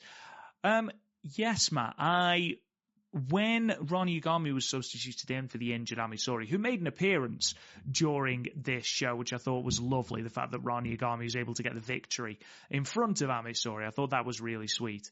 I didn't think she'd get any points. I certainly didn't think that she would be beating someone like Hanan. But here we are, and it was another solid match from Rani Yagami, who I think gets her just reward for a really good tournament. Yeah, you made mention about a minute or so ago, partner. This is probably the upset of the tournament, considering the fact we're getting towards the end, and Hanan really needs these points. And you figured Rani Yagami's a rookie, a great rookie, don't get me wrong, but she's a substitute. Hanan is a former Cinderella winner. And by former, I mean just this past year. She was ever so close in unseating Soriano for that Wonder of Stardom Championship at Dream Queendom just back in April. And she got an upset win over Hanan here. A big, big win. The biggest win of her career. Do you think that she was motivated a little bit extra by having her stablemate, Amisori, there on commentary, Rob? Do you think that helped her to be able to get that roll up? Yeah, absolutely. I don't think it helped as much as it helped Hate, because obviously they were able to use the crutch, which again made me laugh. But it certainly provided Rana with that emphasis to win, certainly. Yeah, really good match, good showing by both these wrestlers. Again, Hanan, I think she's 22, 23 years old, able to have a good match with anybody. And the fact that she's able to take somebody just a little over a year into her career in Rana Yugami and give her a great match, and ultimately, putting Rana Yugami over, which I think was great. Great match, and again, another great 5-star match to start the show. 3 3/4 stars for me, partner. Let's move on then to Anna Jay and Koguma. I've been really impressed with Anna Jay. I think she has showcased exactly what a tour in Japan can do for, wrestlers in AEW. She's come in, she's had consistently solid matches, and similar to Myla Grace and Zeta Steele in Marigold, the more that she's wrestled, obviously, because, it's the same with anything, but the more that she's wrestled, the more that she's had the opportunity to get into the ring with Shuri, Starlight Kid, Zena, we've seen that confidence grow in her in ring. And I think the epitome of that was, the comedy element of this match with Koguma. Anna looked like a killer overall. She utilized that Queen Slayer really well in this match, but it's the way that she was able to meld the comedy of mocking Koguma for the Kuma dance and then sort of transitioning into having a really good match with Koguma as well. Yeah, you're absolutely right. You had your American style of the entertainment, right? With the Kuma dance and then kind of going back and forth. And then we had some good technical wrestling, some good near falls, some good submission attempts, where ultimately the bear gets caught in the Queen Slayer. I mean, how fairy tale ending is that, really? Again, ultimately great match. The fact that this one went about 7 minutes didn't overstay its welcome. Again, you're on a loaded card here. Starlight Kid, Miu Amasaki, Suzuki, Saya Kamatani. Those are the matches that are going to be remembered. You want to go out there, you want to put a good showing, you want to go out there and be able to tell a simple story and just make sure that nobody gets hurt, and most importantly, the fans enjoyed themselves, which they did, because the crowd was really, really into this one. And the Jay, I thought, as far as a work rate goes, she had a fantastic tournament. And I really hope to see her back in Stardom sometime soon, because I think she really, really benefited from this 5-star Grand Prix. She had some really good matches with some really good wrestlers, and the crowd really seemed to be taken, with one Anna Jay. And she seemed like she had a really good time there wrestling the Shuris, the Starlight Kids, and obviously Koguma here as well. 3.5 stars for me, partner. I thought this was thoroughly entertaining. I must admit, it does feel like Anna has had a good time. You can see from the way that she's in the ring and the way that she's sort of holding herself that she's enjoying herself. But more importantly, I think you can tell from the way she interacted with, say, talent like Hina, for example, on this show from today. Was it today? No, the final night, sorry, where she tagged with Hina against Tora and Rina. I think she really did look like she was having the absolute time of her life, and I really hope she was. I really hope that she's enjoyed and she's learned a lot from this tour, and that she's able to go back to AEW and kill it, because she's done, like you say, a really, really, really good job while she's been on this tour.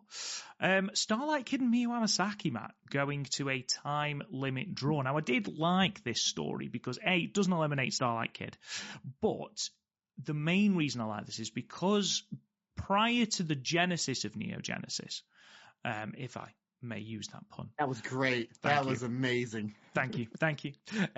Prior to the start of Neo Genesis, Miu Amasaki felt she needed to prove herself to Starlight Kid, and they then had a singles match, which Starlight Kid ultimately won, but, there was a lot of respect between the two, and I feel like this was the natural progression from that match. And the fact that it was Miu Amasaki who, once that bell signals and she's just hit the tenzai, and it's her that's in control, and it's her that very, very nearly eliminates Starlight Kid from the 5-star Grand Prix, shows a growth, and Starlight Kid acknowledges that at the end of the match. That aside, it's a really, really good match. Again, man, I feel like I'm a broken record on repeat saying this. A good match, it's a good match, it's a good match.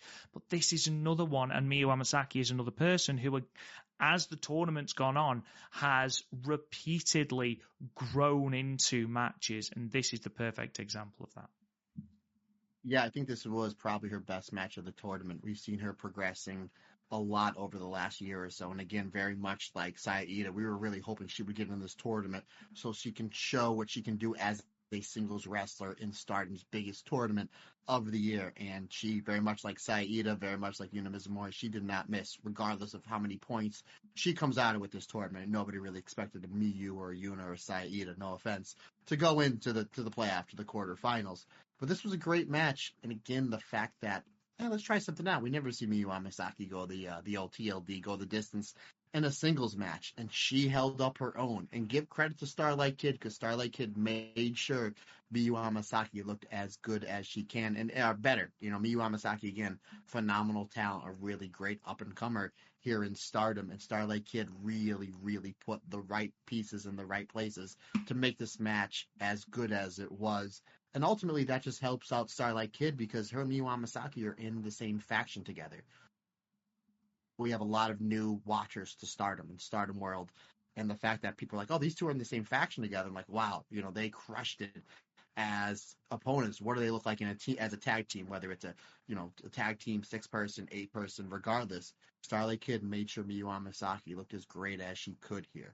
Not that Miu Amasaki needed a whole bunch of help because, again, she's terrific.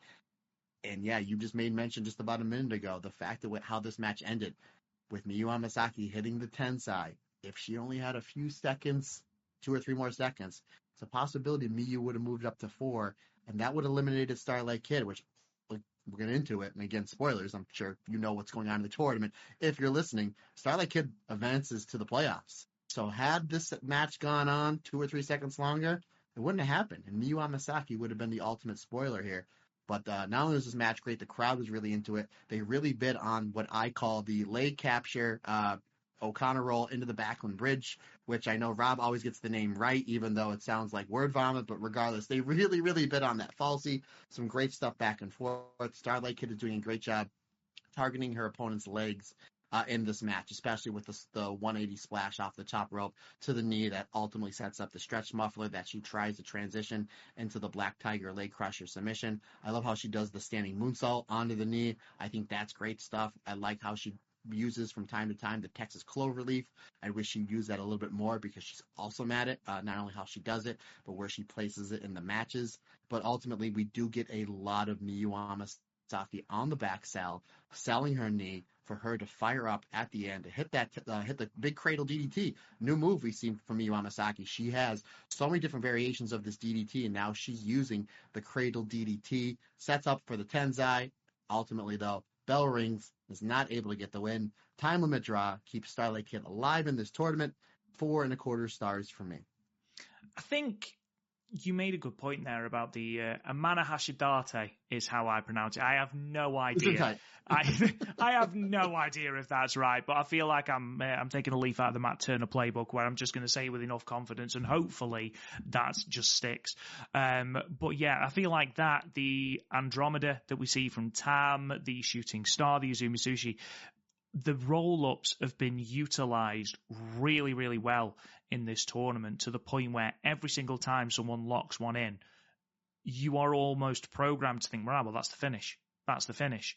And we've seen that be the finish so many times in this tournament that it's built these moves as legitimately dangerous, which has helped the overall feel of the matches and helped the flow of the matches. I mean, you saw the near falls, for example, from the Saya Kamatani and Starlight Kid match today, the Azumi and Maika match today, where Maika kicks out at 2.99999 from the Destroyer and Azumi Sushi combination. It's really built and helped the flow of these matches, and I'm a big, big fan of that. And the Amana Hashidate in this match is another fantastic example of that. The Momo latch is the one I was thinking of, the Momo latch near fall that we got out of Sai Kamatani and Starlight Kid. Overall, I think another good match. Starlight Kid fully deserves, in my opinion, the MVP badge for Blue Stars A. Just ahead of Zena, in my opinion, but overall, I think she has been truly terrific throughout the entirety of this match. And again, showcasing that growth in Miu Amasaki, because that is what this match was all about. Miu Amasaki can't get through.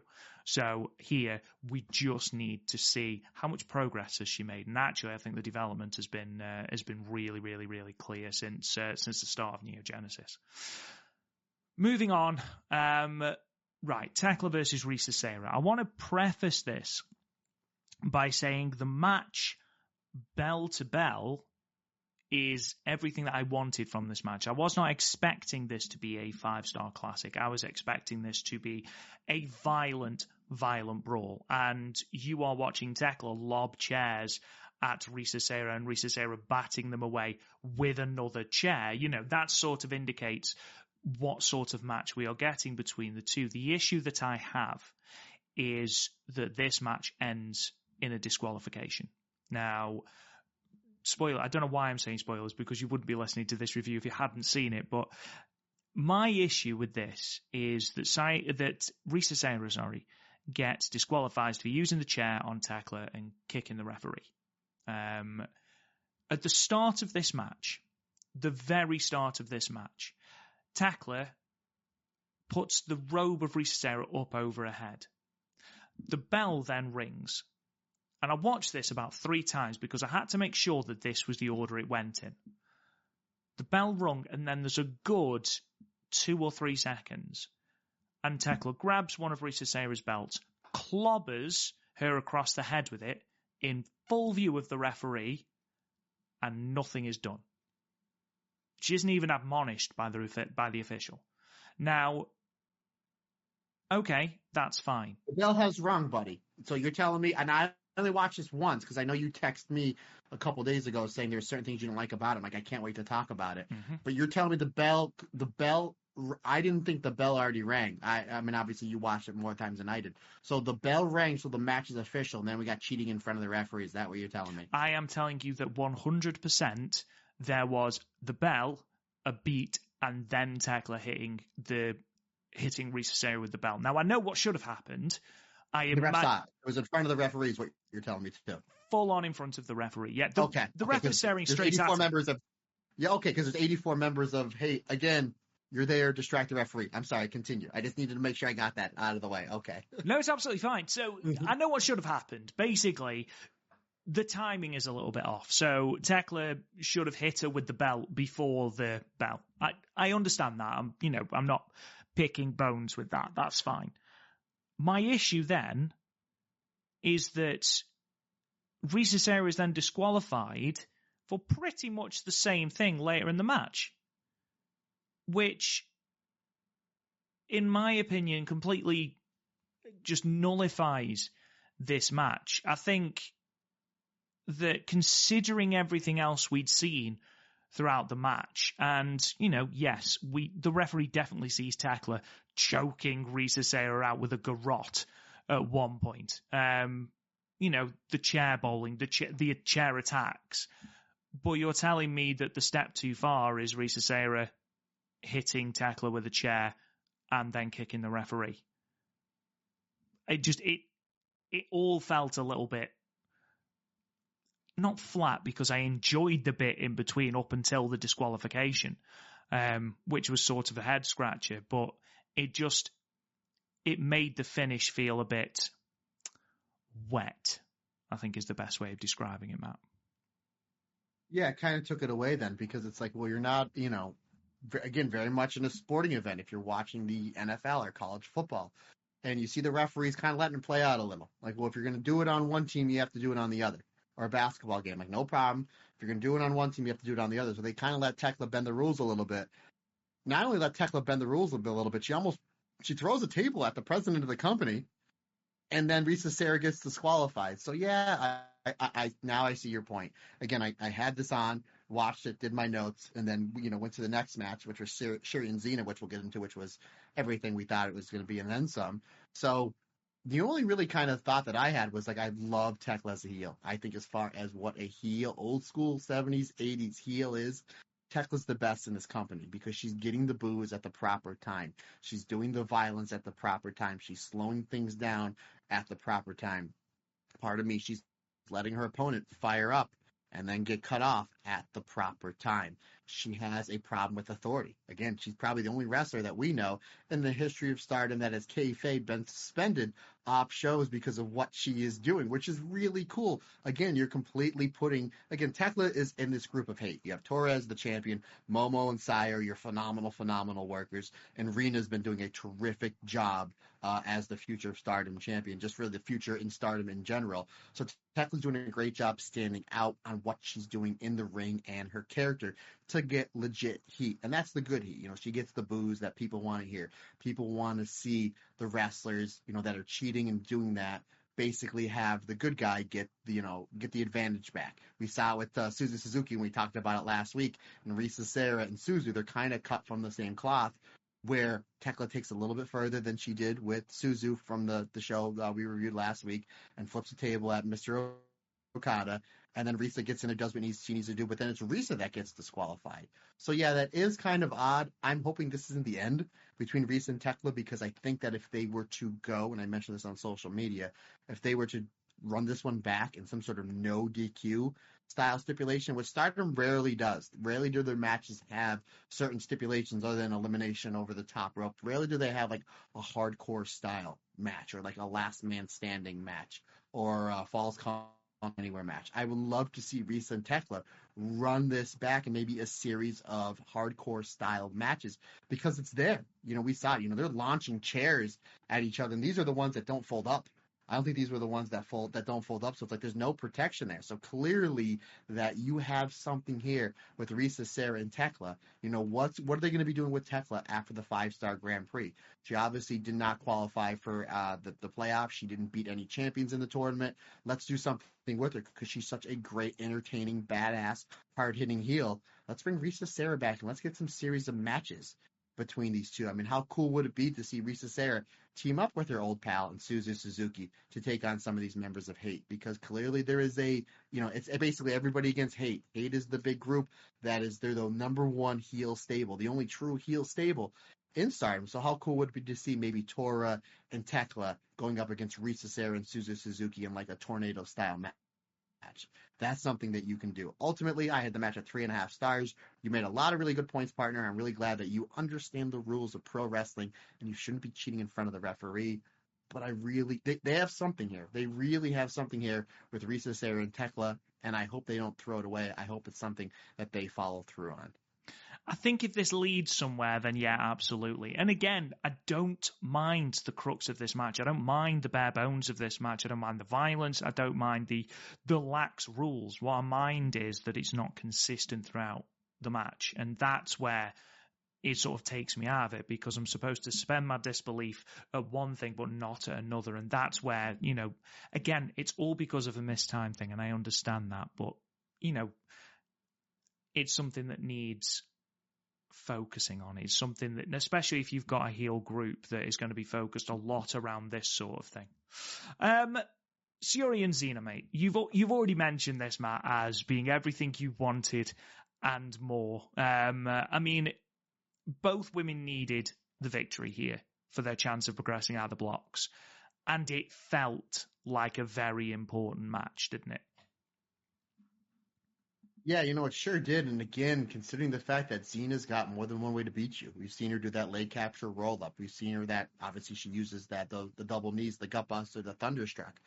We've seen her debut a new move in this tournament, which I think she should start using as a finisher. Basically, it's like the 2-step German suplex that she does. And just because she's so strong and one of the taller wrestlers in Stardom, she really gets some great arc in that German suplex. So, you had that going in, and you kind of just weren't sure where this Blue Stars A block was going to shake up. We kind of thought it was going to be a 3-person shootout with Starlight Kid, Soriano, and Shuri. Obviously, that's the way it comes down to. But at the same time, you can throw a Zena in there because she's doing great work here.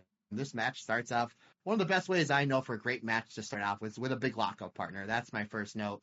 Really, really interesting stuff. Some great stuff here. There was this one spot where Shuri's getting the better of Zena. And Shuri's on the apron, and she's kicking Zena, who's still in the ring. And then Shuri comes for a running Yakuza kick, and Zena catches her into a power slam. And Zena's still in the ring, and Shuri is on the apron. And I thought that was such a cool spot. Later, find out the next day that it was actually Zena. She actually tweeted that out, and it was her boyfriend Daga, who we talked about last week. How that it makes your Daga still nice to Zena, so we keep Zena in Japan and Stardom as long as possible. She's great. So she tweeted to Daga saying, "Well, Daga's the one that showed me that." So now, Rob, I have to ask the question here. Obviously, me and you were very, very lucky with love in our life with our significant others. They put up with a lot, and I know that you've been with Kirsty almost as long as I've been with Amber. Have you been able to teach Kirsty anything as important as a power slam on an apron? I'm just curious. I mean, there are times where I will just think, like Bret Hart in 1992, I'll just wake up and I will have locked Kirsty in a sharpshooter. But I don't think I've ever taught her anything, just full stop. I don't think I've ever taught. I was a teacher, and I don't think I ever taught anything. So I damn sure never taught anything to Kirsty. Brother, we're in the same boat. We're in the same boat. I imagine that was where you were going, to be perfectly honest. Yeah, absolutely. As soon as I saw that, I'm like, all right, I got material for the podcast. I'm in the same boat, but I think we're also in the same boat that this match was great. I think this was Zena's best match of the tournament, and outside of that World of Stardom Championship match that she had with Maika back in the middle of the summer, probably her best single. Another great match for Shuri. I mean, really, Shuri and Mayu Iwatani, when it comes to match quality in the 5-star Grand Prix, I think they're 1 and 1A. And Momo Watanabe's right there as well. And this was another great match in the catalog that is Shuri, especially in the 5-star Grand Prix. I love the finish here, how Shuri just needs to just go full Shuri mode and just blitz Zena with just those brutal strikes. Big running knee, stiff buzzsaw kick, and then the tornado ruin right at the 12-minute mark. 4.5 stars. Loved this match. Zena's one of those people who I can't believe the difference between run 1 and run 2 between her. And I've said repeatedly that the fact that she is so quick is so frightening. It was something that I always loved about Himika, was the pace that she was able to hit these attacks with. And the way, I mean, that one spot that you mentioned, the power slam on the apron, the way that she was able to do that with such a snap and so quickly and so cleanly really does pay testament to just how good a wrestler she is. If she's going to be in Stardom for a while, and, obviously Dagger's in Pro Wrestling Noah, I believe he's challenging for the GHC Junior Heavyweight Championship at the N1 finals that Marigold are on. If they are staying in Japan, I would strap the rocket to Zena, because she proved what she could do with the conversion in the main event. She proved what she could do in every single match during this tournament. I don't think I gave a single one of her matches below 3 3/4 stars, aside from the one that she lost in about 3 seconds to Miu Amasaki. But I think she's done tremendous work. Her progress has been a pleasure to watch. And what I like about both her and Sayurida is that, yes, the chops are a good part of her arsenal, but they are not her only part. She's not a one-trick pony. She has got so many assets, the speed, the power, the aggression, the devastating athleticism that she just shouldn't have. And I think all of that together really does illustrate just how good Zena is. And hopefully, long may it continue, to be perfectly honest. We move on to the main event then. Suzuki versus Saya Kamatani.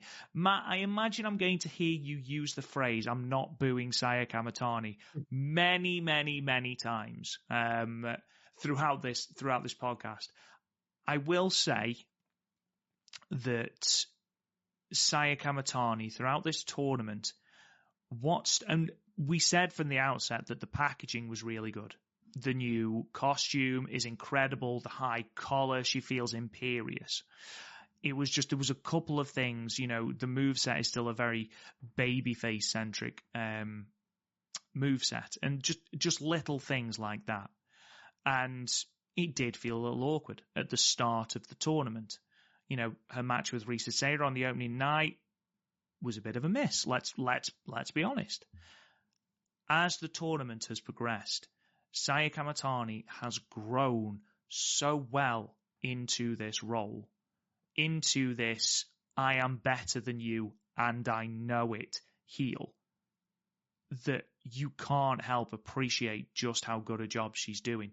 And these final 3 matches that she has, Suzuki, Hanan, and then Starlight Kid, are easily her 3 best matches, one after another, and are easily the best showcase of this new heel persona. And it just highlights how much more comfortable and confident Saya is now wrestling as a heel. Now, yes, of course, she's not a Thekla style heel. People just aren't going to boo Saya Kamatani, as proved by the crowd in Shinjuku Face that pretty much embraced her as a second coming of Christ alongside Starlight Kid. But she's still able to manipulate that into a heel thing. Like she was, as the crowd were chatting, I know that we're talking about the Starlight Kid match now, but I want to sort of segue that into this match. She's still able to utilize that as a heel, almost looking at Starlight Kid and going, people are still cheering me. Like, it's almost this smarmy, condescending heel persona. And I think Saya actually plays that sort of heel really, really well. And it still leaves room for Saya to wrestle the style that she wrestles because she believes she's better than everyone else. And ultimately, she's going to showcase that she's better than everyone else. And actually, it almost comes back to bite her, especially in this Suzuki match where she's so close to losing on several occasions. And it's only because of that thunderous pump kick at the end that she's able to get her up for the Star Crusher at the end. But I think she's finally starting to click with it. And like I say, these final 3 matches for Saya have been real game changers for her and that persona. This episode is brought to you by BetterHelp. What are your self-care non-negotiables? Maybe you've set aside some time away from social media every day. Maybe you find the time to put on your favourite Mayu Iwatani match. Maybe you never skip leg day or therapy day. When your schedule is packed like Ryogoku with kids' activities, big work projects and more, it's easy to let your priorities slip. Even when we know what makes us happy, it's hard to make time for it. But when you feel like you have no time for yourself, non-negotiables like therapy are more important than ever. It's so important to make time for yourself, even when life can get so hectic. Therapy is helpful for learning positive coping skills and how to set boundaries. It empowers you to become the best version of yourself. It isn't just for those who've experienced major trauma. If you're thinking of starting therapy, give BetterHelp a try. It's a service that is entirely online, designed to be convenient, flexible, and suited to your schedule. Just fill out a brief questionnaire to get matched with a licensed therapist, and you can switch therapists anytime for no additional charge. Never skip therapy day with BetterHelp. Visit betterhelp.com/stardom today to get 10% off your first month. That's BetterHelp, HELP.com/stardom. And now back to today's episode. Yeah, when they were going through the card, at the beginning of the show, and they said this was going to be the main event, I'm like, okay, because we're not sure what Saya, we've gotten a little different. Like, she tried the heel stuff out with the cheating with all the members of Hate, Risa Sera, didn't really gel. The match with Rana Yugami was a great match to the point where they were cheering Saya Kamatani towards the end of the match. We had the match with Thekla where Saya was the clear 100% babyface and Thekla was the 100% heel. So when this match was announced as the main event, we know Stardom in the main events, especially the 5-star Grand Prix, your last match is going to be a great match. Regardless of who you want to win or where your bet is on the points, you know that when you leave that main event, it's like, wow, that was a damn great main event. And you're going home at least happy as far as getting your wrestling fill in, your pure wrestling fill. So I was like, okay, I know we're going to see a lot of the Golden Phoenix Saya Kamatani. Because again, she's still trying to figure out where she is in this heel persona, is in the ring. Again, she comes out, again, dressed like Big Match Manami Toyota with the flag, just looks awesome. The music is great. She looks really, really cool in the black gear, and we know that she is a great, fantastic wrestler. So this match starts out with some fast-paced action, and then Saya goes to an eye rake like 30 seconds in to try to build a little bit of heel heat. And then that's really about it. Then we just go into full Saya Kamatani mode.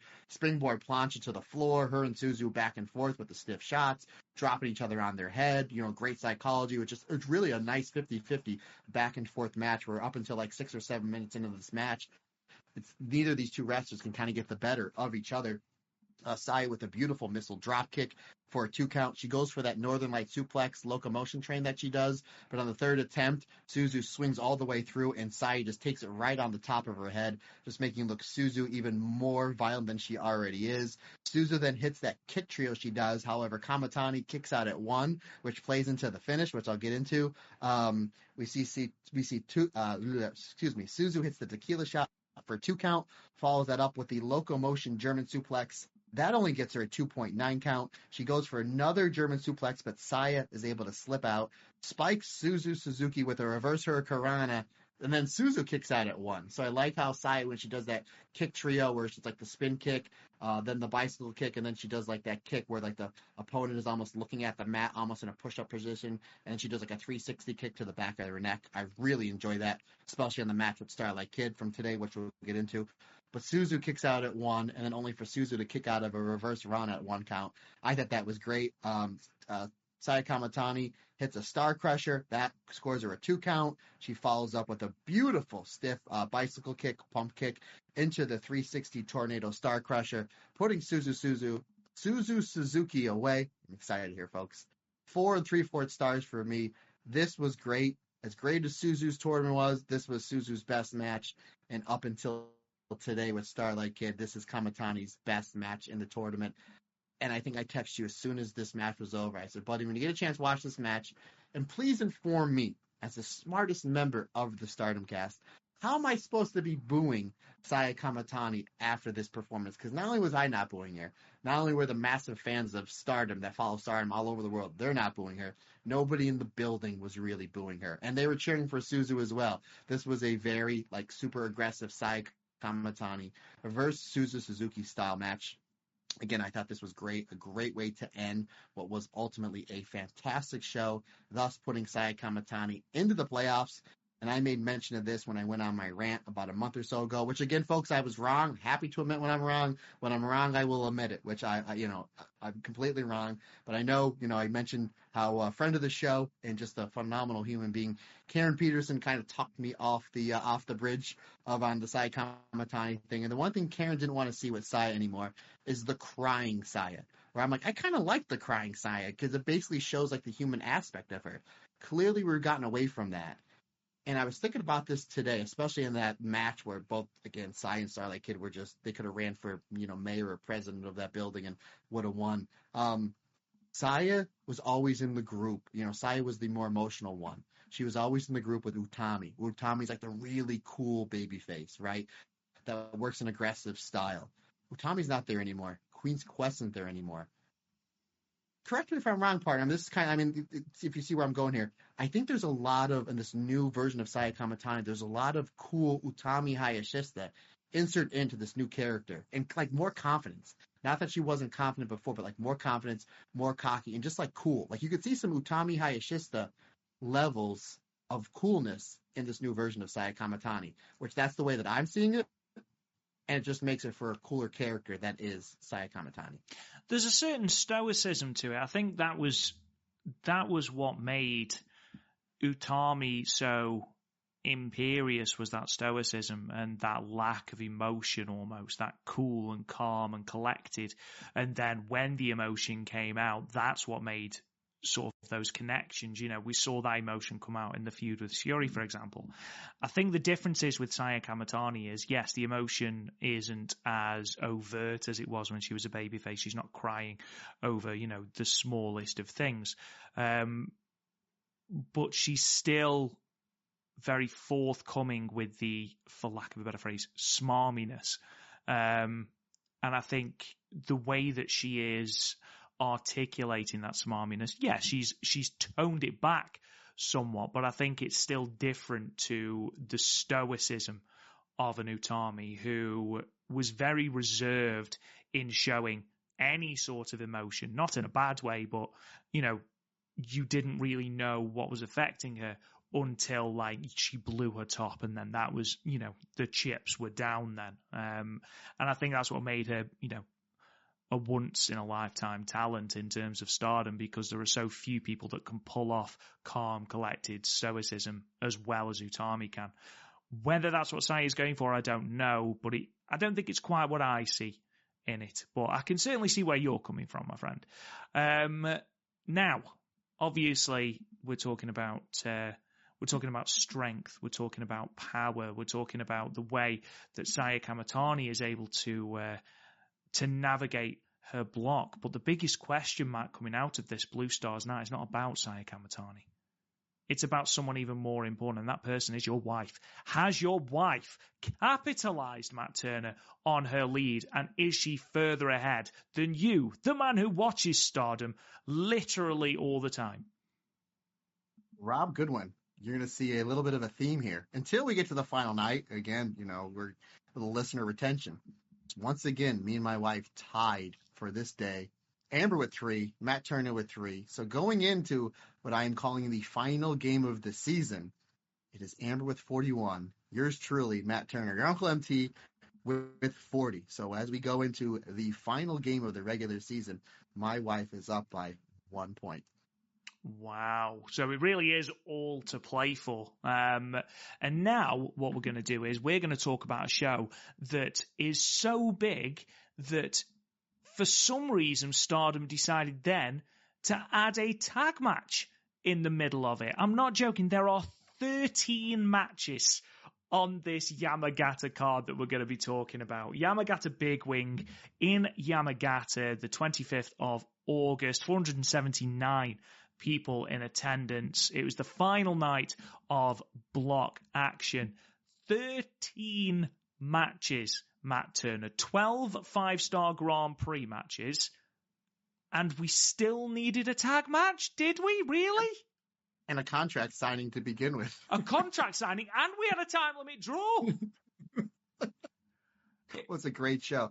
What I like show. before I Great forget, because I'm gonna forget this point. One of the other great things with the booking of this tournament is you've only had 3 shows where you had both Red and Blue Stars block on the same show, and it made it feel more important. Night number 1, again, the final night of the season, and you only had 1 Korakuen Hall. This is probably the first time in the history of the 5-star Grand Prix they only had 1 Korakuen Hall show during the 5-star Grand Prix, and we used that 1 Korakuen Hall show, not only to have great matches, but to highlight the Red and the B Stars block. So even though those shows were longer, night 1, again, the final night here of regular season action, and right in the middle with that Korakuen Hall, I thought it made those 3 shows even more important. But yes, these were a little bit longer shows. I didn't mind it. Do we need a contract signing?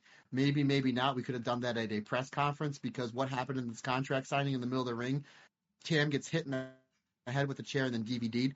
You could have done that into a press conference. We've seen him do it all the time before. Save it for that, but that's just me. Absolutely. They could have waited for the quarterfinals where there was only 7 matches on the card to do the contract signing. It wasn't a huge contract signing, was it really? Let's be honest. Yes, Tam got hit on the knee, but when does Tam not get hit on the knee during this tournament? Anyway, that being said, it's my only negative of what was an absolutely tremendous show. And up until the quarterfinals, which is the last show we're going to talk about, was easily my match of the tournament. I thought this was tremendous top to bottom. Every match offered something a little bit different, and everyone got their chance to shine as well, which is another really, really important part. Now, there's loads of different permutations from this, so bear with me. We opened with Blue Stars B action. Suzu Suzuki moving to 7 points, defeating Ronnie Yagami, who stays on 4, hitting her with the tequila shot in 5 minutes and 6 seconds. Shuri in Blue Stars A books her place in the quarterfinals, defeating Miu Amasaki, who stays on 3 with the spinning Ryan in 7 minutes and 7 seconds. Red Stars B, Saya Ida moves to 4 points, defeating Azumi, giving her first loss in the tournament, who stays on 8 points with the Idabashi on 7 minutes and 59 seconds. Red Stars A, Maika completes a clean sweep, to my knowledge, the only person in 5-star history to go through the block stage unbeaten, moving to 12 points, defeating Manami, who remains on 5 with a Michinoku driver 2 in 8 minutes and 57 seconds. Red Stars A, Ruaka gets her first ever 5-star victory in this, her second tournament, moving to 3 points by beating Yuna Mizumori, who stays on 0 with a choke bomb in 7 minutes and 43 seconds. Blue Stars B action, Saki Kashima moves to 6 points, defeating Thekla, who had been eliminated earlier in the night, with Shuri winning. She stays on 4, Saki getting the pin with the Kish Kasai in 3 minutes and 43 seconds. We then get the random tag match, Hate, Natsuko Tora and Rina defeating Hina and Hannah J, with Rina getting the pin over Hina with the diving double knee drop in 10 minutes and 21 seconds. Blue Stars A, Koguma getting the pinfall over Sayori Ano and moving to 6 points. Sayori Ano stopping on 7 points. The Kuma roll in 3 minutes and 16 seconds. See what I mean? It's all about those roll-ups. That left the door open for Starlight Kid, and she waltzed through it. Blue Stars A, Starlight Kid moving to 8 points with a win over Zena, who remained on 4 points. Submitting her with a Black Tiger leg killer in 10 minutes and 31 seconds. Red Stars A, Natsupoi moved to 9 points and booked her place in the quarterfinals by drawing with Hazuki, who moves to 7. That ended in a 15-minute time limit draw. Mayu Iwatani and Red Stars B moved to 10 points and therefore topped Red Stars B by defeating Tomoka Inaba, who stayed on 8 points with a roll-up in 4 minutes and 23 seconds. Your semi-main event saw Sera become the latest person to target Tam's knee and come out the victor, moving to 8 points. Tam ending the tournament on 0. Sera getting the victory with a Meteor Dragon in 12 minutes and 19 seconds. That meant that Sera, Tomoka Inaba and Azumi were all tied with the exact same record and no tiebreakers because they'd all drawn with each other. We'll talk about what that led to a little bit later on. And then in your main event, Blue Stars B, Hanan moved to 7 points, defeating Saya Kamatani on 8 points with a backdrop hold in 9 minutes and 55 seconds. That meant that Saya Kamatani goes through from Blue Stars B as the top seed. Hanan and Suzu Suzuki are in joint second with 7 points. Because their match ended in a count-out on the first night, it means that they will have a playoff on the 28th to see who joins Saya Kamatani in the quarter-finals. And breathe, Matt Turner. For all of you NFL fans out there, I'm going to challenge the great Jim Mora when he said, playoffs? You kidding me? You want to talk about playoffs? One of the greatest rants ever in the history of sports. Just go on YouTube, type in Jim Mora. It was actually really, really funny. So what had happened is his team lost like 3 or 4 games, and then they thought the reporter was like, hey, what do you think your chances are in the playoffs? And he blew up on the reporter. Anywho, great show. A lot of these matches, because of, again, 14 matches or whatever it is that we had, I wish they would have went a little bit longer. I mean, let's start at match number 1 and kind of just roll through them. Suzu and Ronnie Yagami, excellent match. You know what you're going to get. These two are hard hitters. They basically wail on each other, with Suzu obviously getting the advantage because she's got the experience advantage. Hits the big head kick and the tequila shot for the 3 count. I had it 3 3/4 stars. You want me to keep rolling on, brother? You keep rolling on, my friend, and then we can just talk about some of the different things in a little bit. Sure. Shuri and Miu Amasaki. I'm a big Shuri fan. I wanted Shuri to go to the playoffs. I wanted to go to the playoffs here. I was a little worried because Miu Amasaki's got that roll up, right? I was really worried. However, Shuri's able to defeat Miu Amasaki, who had another great showing with the airplane spin ruin. I like how she does that now, how she's able to kind of do a different variation on that ruin. Again, the move that brought her the 2021 win of the 5-star Grand Prix over Momo Watanabe. 3 3/4 stars on that one as well. Saida and Azumi. Yes, Azumi's only loss in this tournament. She defeated former Red Belt champion Tam, former Red Belt champion in Mayu Iwatani, is basically running the B-Stars block. However, it's Saida getting the win here, which again makes Saida look so much better coming out of this tournament.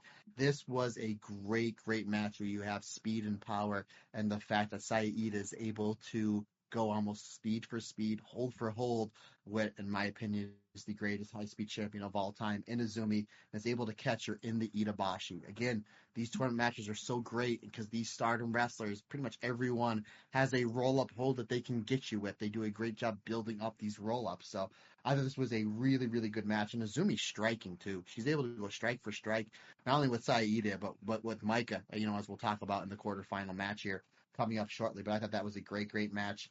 Maika does the clean sweep. No draws, no losses. This is a great tournament to build Maika back up. She loses the red belt to Tora. Again, I think there's a lot more steam left in that title run.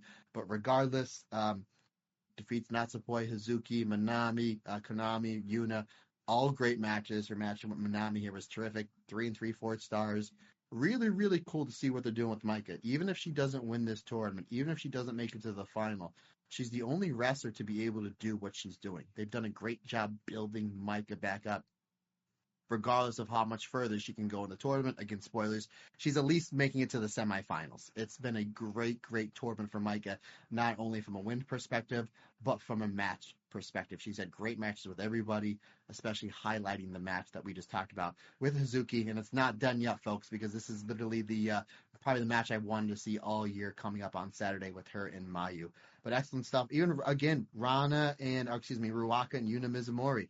We made mention about how, again, Ruaka shouldn't be in this tournament. She's filling in for Tora, not because Tora's injured, not because Tora's sick, not because Tora's over, doing a tour of England or AEW, because Tora's like, I'm the red belt champion, I don't want to be in this tournament. Ruaka's really putting on good matches, and her and Yuna Mizumori had a really, really solid outing. 3 3/4 stars. Buddy, this match from Blue Stars B, match number 6. Again, Thekla playing such a great heel. Soon as this match, I wouldn't even say starts, but basically Saki Kashima gets jumped. And poor Saki Kashima just gets beat up all throughout the outside. And I know this match doesn't go long for 2 reasons. 1, it's a long card. 2, it's Saki Kashima. If any of these matches are going to be cut short for time, it's going to be this. And by cut short for time, I don't mean you had 10 minutes, now it's down to 3. I'm sure these 2 wrestlers knew they had sub 4 minutes going in. And it's an easy story to tell. But as poor Saki Kashima is getting beat up from pillar to post, and Thekla just getting more over as a heel, I'm sitting there thinking, if I'm putting this match together, the finish of this match should just be Thekla beating up Saki for another minute longer, and then she goes for the double underhook DDT, the Dormando death drop. Saki Kashima blocks it and puts her in the Kishikasai. That would be the perfect finish. And Rob, that's exactly what happened. I thought that this was great. Again, it's not going to be a 5-star match, 3 1/4 stars, but it did what it needed to do. It got Thekla out of the tournament, which I wish they would have put the Shuri match on a little bit later, because ultimately Thekla going into this match was eliminated. But if they would have put this match on first, it would have made that Saki Kashima actually eliminated the big bad heel and Thekla just by doing one move. Saki Kashima was something completely different in this tournament. And the fact that she was the only one to get a video game sponsor out of this tournament still tickles me. Really, really fun stuff. Moving on, the tournament was Soriano and Kaguma. And this was something really interesting because Soriano needed a win here and able to go through the tournament. And it's the roll-up at 3 minutes and 16 seconds, buddy. Oh, hell yeah. It was a great match. These two, this wasn't going to go long either, partner. When the bell rang, these two were just launching each other on the back of their heads. Like, oh, boy. Like, where we're going here. Like, how much more up can we go, considering the fact that you have 2 of the best German suplexes in all of wrestling. These two are just firing off German suplexes 30 seconds in. But I liked how after Kaguma gets the surprise win, Ano goes out to Mr. Okada, and I think the timekeeper can I still get in? They're like basically like, yeah, as long as Zena defeats Starlight Kid. And then Soriano sits down and watches the Zena versus Starlight Kid match. And from time to time, they would go to Soriano, who is a complete character on the edge of her seat, hoping for a Xena win on this match with Starlight Kid. Partner, I just want to get your take on that. I thought that added so much more to the Starlight Kid Xena match. That was already a great match. Having Soriano sitting there literally at the timekeeper's table, and they would pan from her time to time with the camera. I thought that added so much more to the Soriano package, which was already insanely impressive. Loved it. Absolutely loved it. You really managed to drive home the importance of the stakes when Soriano was literally sitting with her head in her hands watching the match. You know, everyone else has gone backstage, but Soriano was absolutely focused on this match. What do I need to do to get in? You need Xena to win, right? And then you can see at the end where Xena is locked in the Black Tiger leg killer, and she's willing her to get out of it. She is willing Xena to fight, and then you can see the absolute devastation when obviously she doesn't, and it's just great. It works really, really well, doesn't it? Yeah, again, just add it more to this match because, like you said, it makes the tournament so much more important. Like, what do I need to do? It's like you did as much as you could. It's Soriano dominated that, not really dominated, but had the better part of Kagama. But it's ultimately the Kuma roll. It's these roll-ups, and they've done a great job over the years establishing majority of these Stardom wrestlers. They have your submission finisher, you have your kind of your big bomb finisher, and then you have your roll-up finisher. So it's like more than one way you can beat you. You can get defeated, very much like a boxer. They can beat you with the right uppercut, the left hook, the body shot. There's more than one way to win, which is one of the reasons why I fell in love with Stardom as much as I did, 3 or so years ago when I first because of the different levels of storytelling you can do with certain finishes, and I thought that was great. And again, this Starlight Kid versus Xena match made it that much more important. I liked how Xena was able to really kind of get the better half of Starlight Kid in this match because she's the more powerful wrestler. Easy story to tell. Xena's power against Starlight Kid's quickness, literally to the point where Starlight Kid is able to kind of fire back with certain things in this match, like the cross leg Northern Light suplex, but isn't able to capitalize as quickly as she'd like to because she's selling the effects of Xena with the chops, with the clotheslines, or certain things that she does.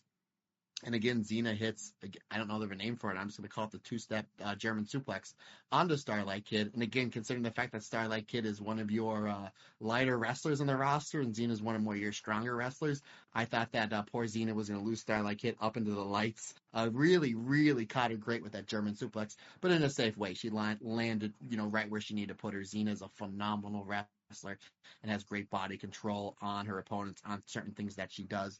Ultimately, though, it's the moonsault to the leg, which, again, I mentioned how much I love that before, locking in the Star Crusher. Moonsault to the leg, and then she does the grounded Dragon Screw leg whip, and then is able to transition that into the Black Tiger leg crusher for the tap out. This is a great, great match, sending Starlight Kid into the playoffs, 4.25 stars. Then you see Soriano like, oh no, and hopefully we get another Soriano versus Starlight Kid match because we've had 2 singles matches this year between the two. One at the beginning of the year at Nagoya Supreme Fight for Soriano's Wonder of Stardom Championship, and then one in Korakuen Hall in the co-main event in this tournament just about 2 weeks ago, and that match ended in a time limit draw. I would love to see them do something with the storyline where it was like Soriano, maybe she's a little more aggressive, a little more ticked off, saying, Starlight Kid, you took my spot in the 5-star Grand Prix. I would love to see them go somewhere with this because then again, Soriano is Artist of Stardom champion with Natsupoi, Tam Nakano. I would love to see maybe Kid, Miyu, Azumi, or whoever in the Neo Genesis group challenge the Cosmic Angels, the Work Rate Angels, as we call them, for the Artist of Stardom championship. There's so much more you can do off this, and hopefully somewhere where they play. And then partner, we go to a match me and you. We're really, really looking forward to a match that Hazuki needed to win. Had Hazuki got the win here, not only would she tie Natsupoi, but then get the tiebreaker, it would make her go into the playoffs and then give her a Wonder of Stardom championship match. We didn't get that. We got a great match. We got the old TLD, but boy, partner, did they ham up? Did they show their hand on purpose for Natsupoi and Hazuki? They're definitely foreshadowing a future Wonder of Stardom championship match. Do you know what? Genuinely, I thought I'd be more upset the fact that Hazuki didn't win this. And I saw quite a few people like, oh, you've got your best wrestler out of the tournament now. Which isn't the case because Mayu's still in the tournament. But what I do like is that Hazuki wins this match, goes through. She isn't making it past the quarterfinals. The focus is on that white belt championship match. That's what the entirety of this focus is building towards. And with a time limit draw, Hazuki still has a claim to that championship. And we saw it teased after the match as well. So it's going to happen. It's going to happen. And this is just the sort of forum for that to happen, the prelude for that to happen. Do I wish she'd made it through? Absolutely, yeah. Is it the end of the world that she got eliminated? No. Is it the end of the world that she didn't win? No. As long as she didn't lose, that was the main thing. And let's be frank, this match was tremendous again, as we knew it would be. Hazuki doing what Hazuki does. And those German suplexes that Natsupoi throws are never anything short of absolutely terrifying. Impressive, definitely, but also absolutely terrifying because she's just able to hoist these people of a completely different size, completely heavier set size, completely. She's just able to hoist them across the ring with just incredible core strength. It really is amazing. But to answer your question, I really liked this match. I thought it was really good. I didn't mind that Hazuki didn't win. No, especially when they made sure to have Natsupoi put up the belt in Hazuki's face and Hazuki was looking at it. And then for the next 24 hours, Hazuki Natsupoi, the Japanese Stardom account on Twitter and the We Are Stardom account, the English one, they basically tweeted and retweeted that I'm really, really hammering this home that it's going to happen. Hopefully it doesn't happen too soon because I'd like to see Natsupoi get some title defenses under belt if it happens as like Natsupoi's first challenge. I just don't see them hot potatoing the belt like they've already have over this past 6 or 7 weeks back to Hazuki. I wouldn't say no because it's Hazuki, but I would like to see maybe Natsupoi. Maybe they do like a V1, maybe at a Stardom World show, just to get the subscriptions up, and it goes the 30-minute time limit draw, and then Hazuki does her thing, Natsupoi does her thing, and then maybe they bring it back either at the end of the year or beginning of next year. That's a possibility. I hope they kind of let it slow burn a little because I think Hazuki is going to be the next champion. Again, maybe that's me betting with my heart more than my head, but they've kind of been teasing the Suzuki white belt run for quite some time. I just hope that it happens, and I hope that they heat Hazuki up a little bit more than they did with Natsupoi when Natsupoi defeated Soriano for the championship. I hope they'd be able to get a great crescendo because Natsupoi deserves that as she will have a great Wonder of Stardom championship run, and if that's the way they go, fingers crossed, they go with the People's Champion, the Wrestling Machine, Hazuki.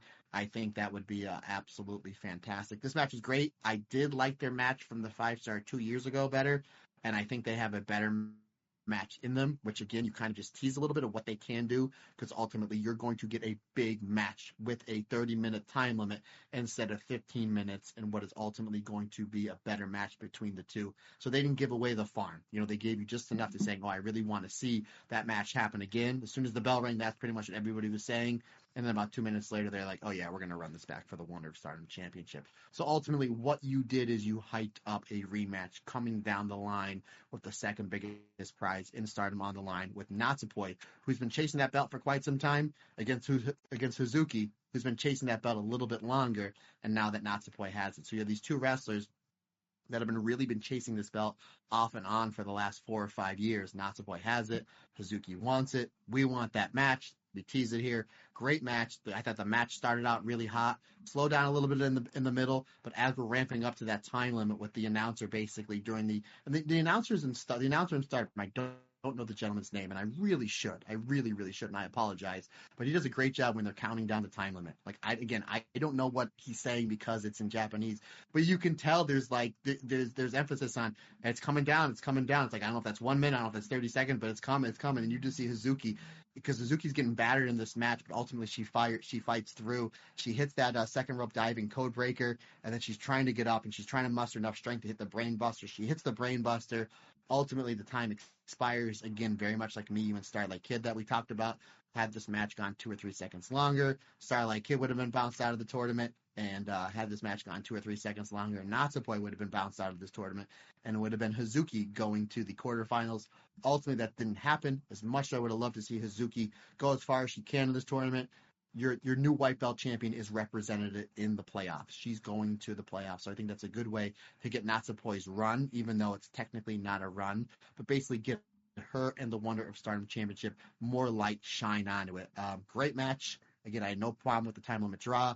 4.25 stars for me, and I'm excited to see these two run this match back again. Hopefully, if we get done, and this will probably happen, buddy, because it always happens. Once we get done recording, we're gonna find out that they're doing Hazuki and Natsupoi for the white belt on Saturday's show. That's probably what's gonna happen, folks. Obviously, I would say no to that. I wouldn't say no to that, but I would like for a little bit more build with Natsupoi getting more successful title defenses under her belt, with Hazuki kind of building herself up a little bit more. But regardless, great match, 4.25 stars, my man. And I can't wait to talk about the next match, because I know this is the match you were looking forward to the most. And we only got a little sampling here, buddy. We only got a little sampling here with Mayu and Tomoka Inaba. I don't hate that. I must admit, I didn't see this live because I was playing football. So I got back and saw the results. And I was like, Mayu Iwatani versus Tomoka Inaba went 4 minutes. For God's sake. And then I was like, oh no, I hope someone isn't injured. Because you've been building towards this match with a couple of the undercard tag matches as well. You had a very specific focus on Mayu and Tomoka Inaba. However, yes, this match went 4 minutes. Ultimately, this was 4 minutes of they did an entire 20-minute match condensed into 4 minutes.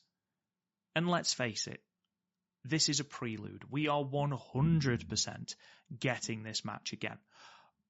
We've already had a time limit draw on this card. We have already had, 10 matches on this card, and we've still got 2 more. You can't have all of them go a ridiculous amount of time. Did I feel like this match was sacrificed a little bit? Yes. Did these two do the most they possibly could with the time they were given? Absolutely. Did Inaba, who has got to 8 points and actually makes it through to the play-in that I'm going to talk about in a little bit for the quarterfinals, does she come out of this match looking any worse? No. It's almost like she channels the wrestling public's excitement into the way she targets this match, because she blitzes Mayu to start off with. She is absolutely all over Mayu. And it's not a definitive win for Mayu. Like, she doesn't win with the two-step dragon. She doesn't win with the moonsault. She wins with a roll-up, rolling her up into a European clutch following a missed one-hit kill Tomoka kick. So I feel like this is the basis for another match later down the line, maybe for the IWGP Women's Championship. Now, obviously Mayu wins this match. She goes through as the top seed in Red Stars. Should she not win the 5-star Grand Prix, why not have Mayu versus Tomoka Inaba for that IWGP Women's Championship in Ryogoku? Because if they are able to build on this 4-minute match and build that into a 15-minute match with the same sort of intensity, that's going to blow the roof off of Sumo Hall. So, yeah, little tiny bit disappointed it only went 4 minutes. However, I can completely see why it did. I don't want this to be lost on a massive 14-match card. Give it the time it needs to breathe when we run it back. And I get the impression that we are 100% going to run it back, Matt.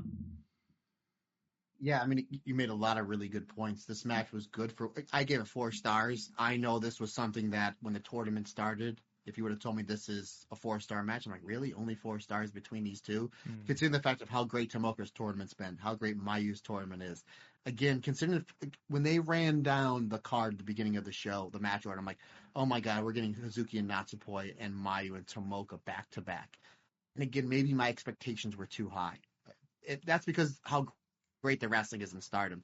Those two matches, they were great matches. Again, Natsupoi Hazuki 4.25 stars, Mayu and Tomoka 4 stars. But it was kind of like, oh man, I don't know, maybe I was expecting something else. But at the same time, we just got a little bit of Hazuki and Natsupoi. We're definitely getting that match, somewhere down the line for the Wonder of Stardom Championship. And I'm hoping you're right, partner. I'm hoping we get Tomoka versus Mayu for the IWGP Women's Championship, and we get a proper 15, 16-minute match. They packed a lot in here, absolutely right. As soon as the bell rang for the 4.5 minutes, this was in the ring. You're like, holy geez, these two are not missing a beat.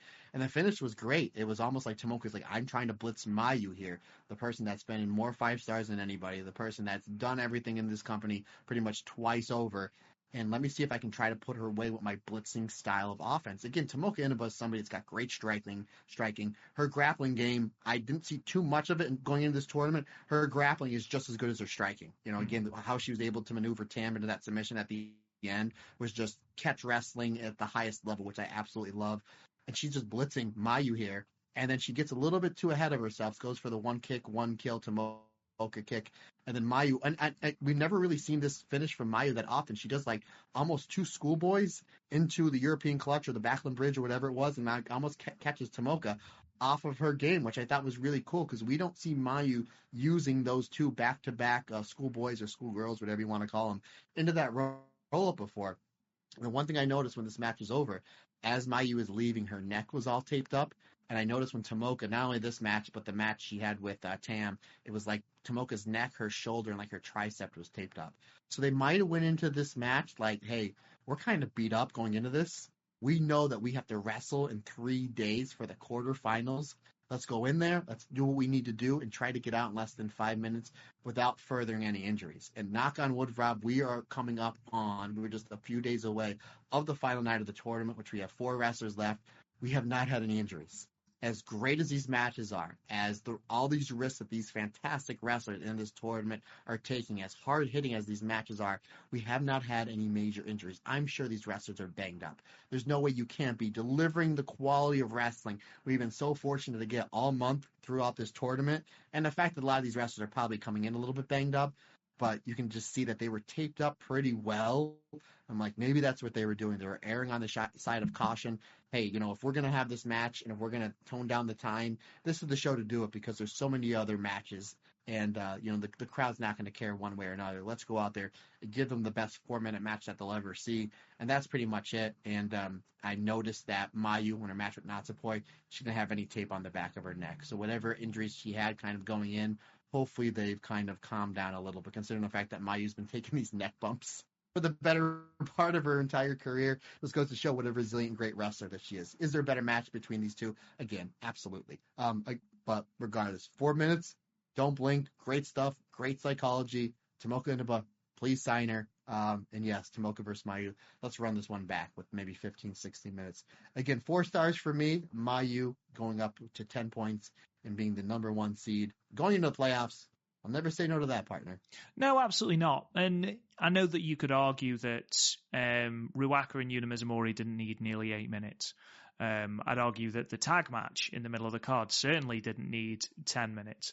And Sera and Tam Nakano, which we'll talk about in a second, probably didn't need 12 minutes. But even shaving off those minutes, that means you still gain 7 minutes of Mayu and Tomoka Inaba, and I don't want that. I want 15 minutes of Mayu Iwatani and Tomoka Inaba. So let's whet the appetite with what these 2 women are capable of, and then let's run it back when we can give them the time that they deserve to tell us that story, to basically kick each other into next week, which I am all for. But yeah, carry on, my friend. No, that was all I wanted to say about that. And then we go to Sera versus Tam Nakano, my man. What'd you think about this one? Yeah, again, it was sort of followed the same structure as Tam's matches have throughout the entirety of this tournament, especially following the Mayu match, where the moment that someone targets that leg, it's pretty much game over for Tam. The only difference here is that Tam looked like she might be able to claw her way to the time limit, but eventually May is just too strong and manages to lock in that Meteor Dragon, which she doesn't use anywhere near enough. I know that she tried in all 6 of her block matches to hit the checkmate and failed in all of the 6 matches, and then failed again in the quarterfinal.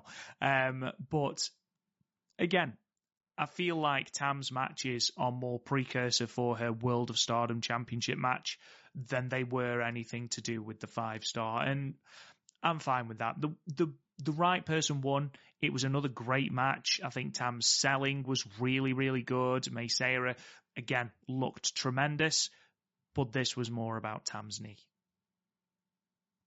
Yeah, ultimately, again, Tam is a very high-impact style wrestler. Sera, fastest, right? You even said maybe about 7-8 months ago, she might be the only wrestler I've ever seen that's faster and more fluid than Azumi, which is saying something because Azumi's a very, very special wrestler. She really is. So Sera go again. You're right, exactly right. Tam has her own story into this 5-star. And considering the fact that Tam is the wrestler in the history of this company that has the most losses in the history of the 5-star Grand Prix, and she just added onto her record a whole bunch during this tournament. God bless her. But she's coming out of this tournament with more sympathy and more fire, and we have the championship match coming on Saturday, which is we'll preview here in just a moment.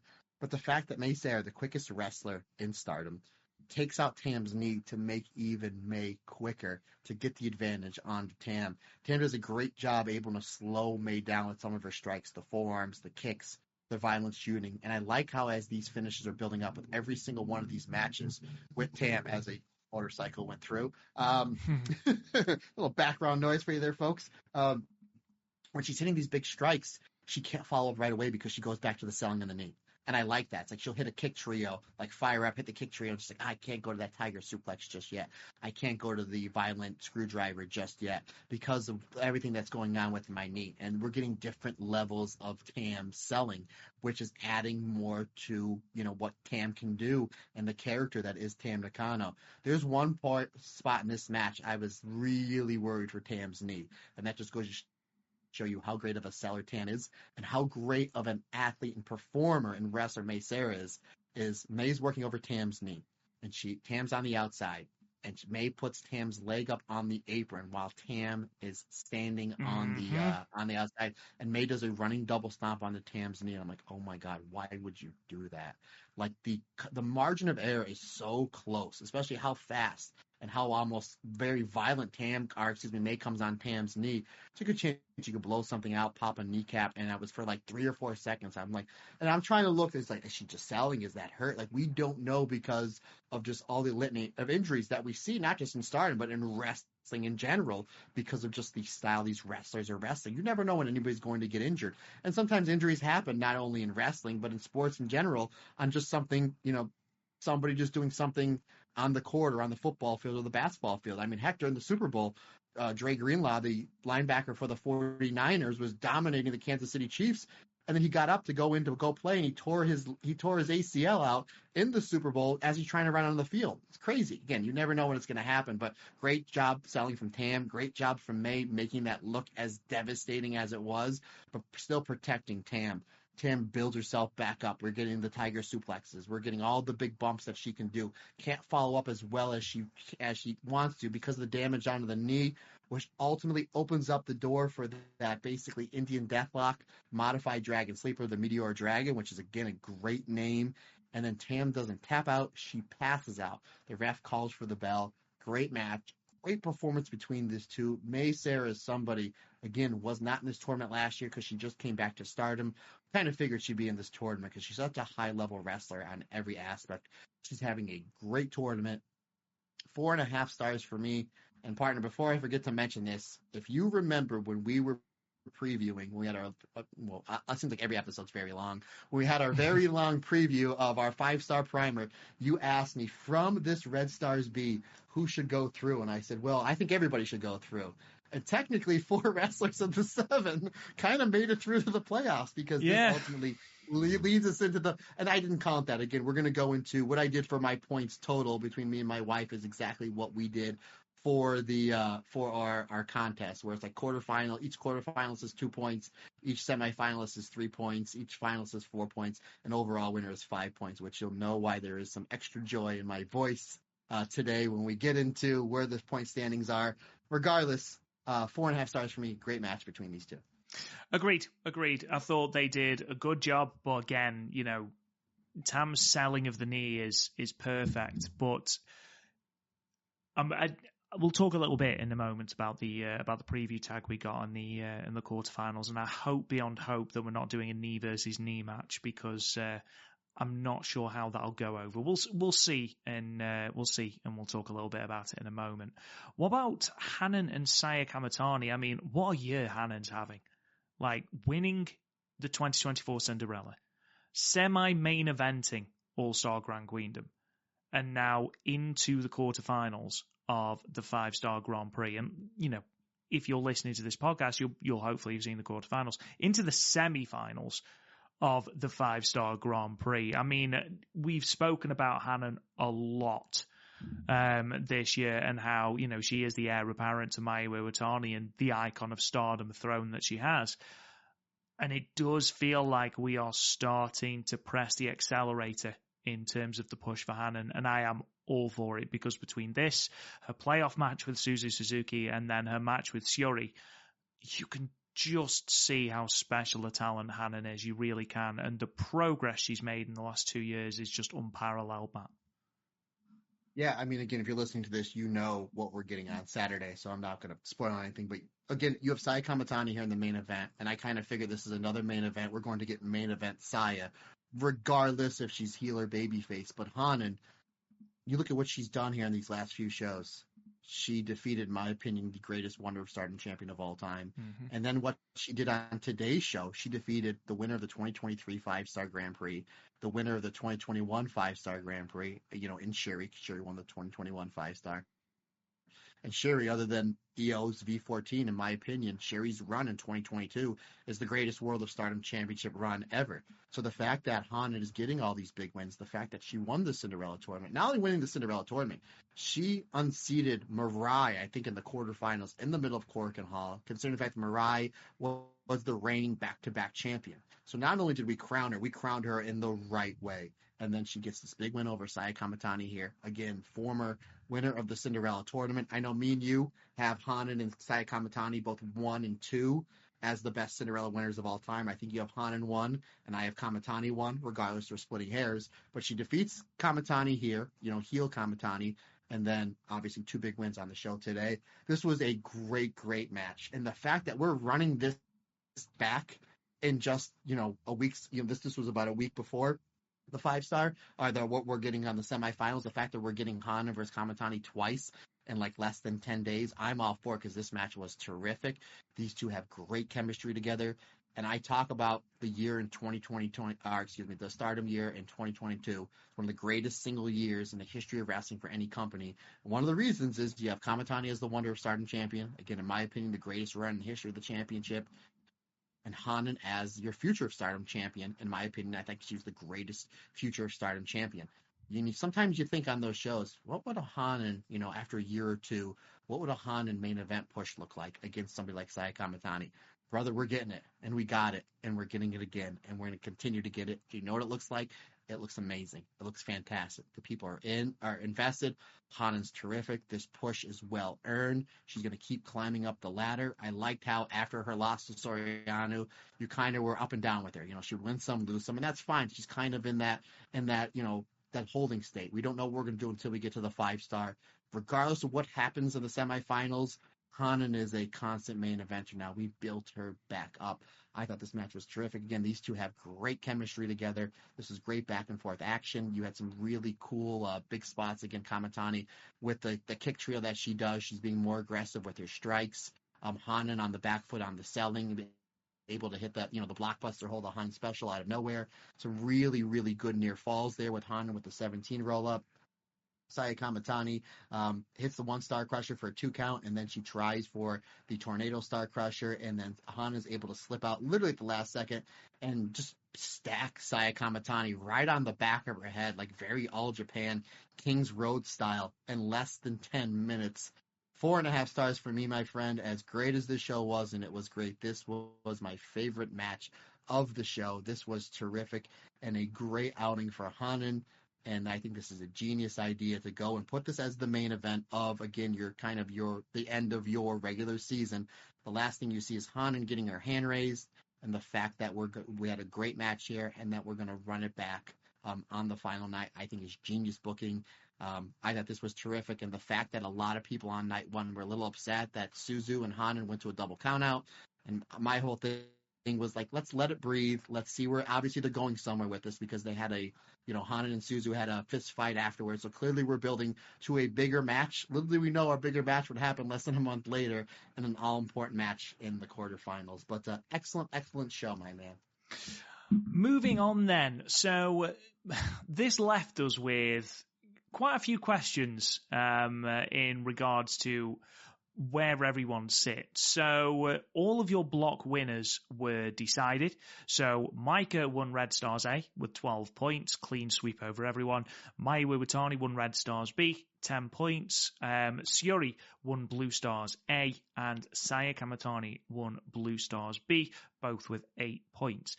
The issue came with a lot of the runners-up. So in Red Stars A, absolutely fine. Natsupoi qualified clean as the second seed, which means that she would take on Mayu Iwatani in the quarterfinals. Red Stars B, you had 3 women, Azumi, Tomoka, Inaba, and Sera, all with 8 points, all with identical 3-1 and 2 records, and all with no wins or losses against each other, as all 3 matches between them had ended in a draw. So what was put forward was that on the quarterfinals day, 28 in Shinjuku, we would have basically a 3-way match in singles matches. So you would draw straws, and then the match would be a series of singles matches with the first 2 consecutive pinfalls being crowned the winner and going on to be the second seed in this tournament. Blue Stars A was simple. Starlight Kid qualified as the second seed. She would face Saya Kamatani in the quarterfinals. And then it was a playoff between Hanan and Suzuki, both with identical 3-2-1 records and 7 points. Again, they had the double count out on the opening night, which means there's no tiebreaker. They would have a playoff at the start of the quarterfinals.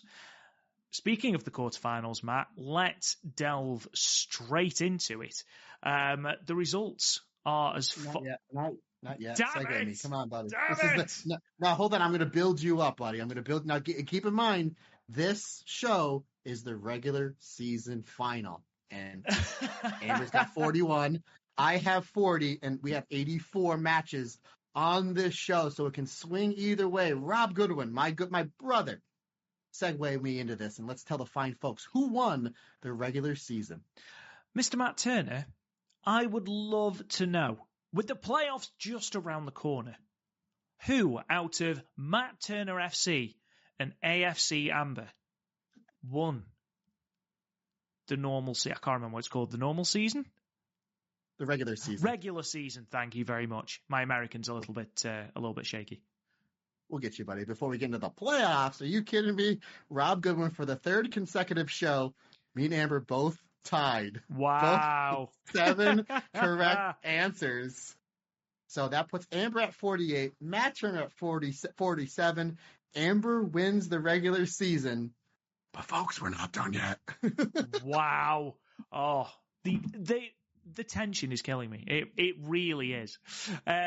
We moved to Shinjuku Face on the 28th of August.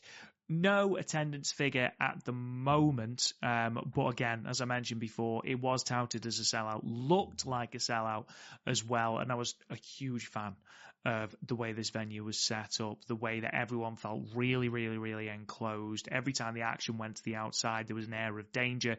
Absolutely love that. So, as I've already mentioned, the quarterfinals have been set, but we needed the playoff matches to go ahead first. In the Red Stars B play-in match, Azumi defeated Sera and Tomoka Inaba 2-1-1, finally getting the decisive Azumi Sushi over Sera in 11 minutes and 47 seconds. She goes on to the main event to face Maika in the quarterfinals. And then in the Blue Stars B playoff match, Hanan defeated Suzu Suzuki with a backdrop hold in 10 minutes and 34 seconds. She would go on to face Shuri in the quarterfinals. So just before I throw to Matt for his opinion on those two matches, that sets up our quarterfinals as Maika versus Azumi, Mayu Iwatani versus Natsupoi, Shuri versus Hanan, and Saya Kamatani versus Starlight Kid. Matt, what did you think of these two playoff or play-in matches?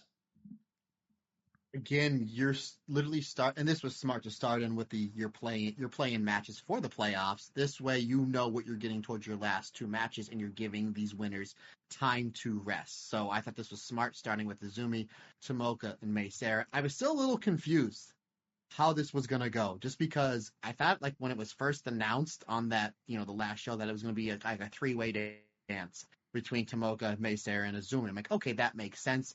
But then they're like, no, it's going to be a round-robin style. It's like, okay, well, who's doing what? And they kind of draw, the sticks. We know we're starting with Izumi and Sera. Folks, we got four and then it ends kind of almost in a stalemate. And then we get Izumi versus Sera, and just keeps going. And Izumi did make mention the day before the show saying, I'll wrestle as long as I need to make the playoffs. And we literally on this show got 4 Izumi matches. Like, how insane is that? And what I did with these 4 matches, because I knew they were going to be fast matches. One, all 3 of these wrestlers wrestle a fast pace, and they do it great. And 2, we know the winner of this match is going to wrestle Maika in the main event, and it's going to be a longer match. So what I did with these 4 matches, I graded them on a curve, very much like I do with the Cinderella tournament. So match 1, 2, and 3, I all had at 4 stars, but each match got a little bit better. Like Izumi and Sera to start off was great, 4 stars. Then we went to Mei and Tomoka, which Tomoka getting the win with the Inaba drop, 4 stars. Then we go to Izumi and Tomoka, with Izumi Sushi getting the win with she's able to escape the Inaba drop into the leg capture roll up with the Bob Backlund Bridge, 4 stars. And then we go back to Izumi and Sera. I mean, this just does not stop with Izumi getting the win with the Canadian Destroyer into the Izumi Sushi. I actually bumped that up to 4.25 stars because I like the finish of the match. And when these 4 matches ended, I looked at my clock and I'm like, it's only like 25 after 6. And I'm like, we literally just had 4 great matches in less than a half an hour. And this crowd is sold out. They're jam-packed. They're ready to rock and roll on a Wednesday. It's insane. Like on a Wednesday. On a Wednesday. And a lot of these cards, buddy, they're not running on your Friday, Saturday, Sunday, where you draw a lot of your bigger shows just because of the weekend, where it's people very much. I think people, they basically took they took our idea, where like, the heck with it. It's Stardom. It's the quarterfinals. Let's take the day off work and watch some wrestling. Hell yeah, that's what they did, and that's what we did, and we loved it. Great match. Izumi going through to the quarterfinals to take on an undefeated Maika. 4.25 stars for me. Again, the first 3 matches were 4 stars. I had a 4.25. Hanan and Suzu Suzuki. Again, I knew that there was a better match between the two that we got on the first night of the 5-star. Again, I had it at 4 stars. I still thought it was a great match, but they left something there, because they were planting the seeds for something. And that's what we got here, because this was great. And I did think Hanan was going to win. I had her picked to win. I actually had her going in my picks. I do have her going to the semifinals, but I'm like, it wouldn't be heartbroken if Suzu won, because then we get Suzu and Shuri. Suzu and Shuri was my favorite match of the entire tournament last year. So, and plus we never really seen a Shuri versus Hanan singles match. So regardless, every match is a win-win, regardless of which way we're going to get it. Even if Tomoka Inaba one, we're getting Tomoka and Maika again. Yes, please. But Hanan and Suzu, this was great. It was great technical wrestling. It was great hard hitting. It was great back and forth. They did a great job building up, the tequila roll and the 17 roll up.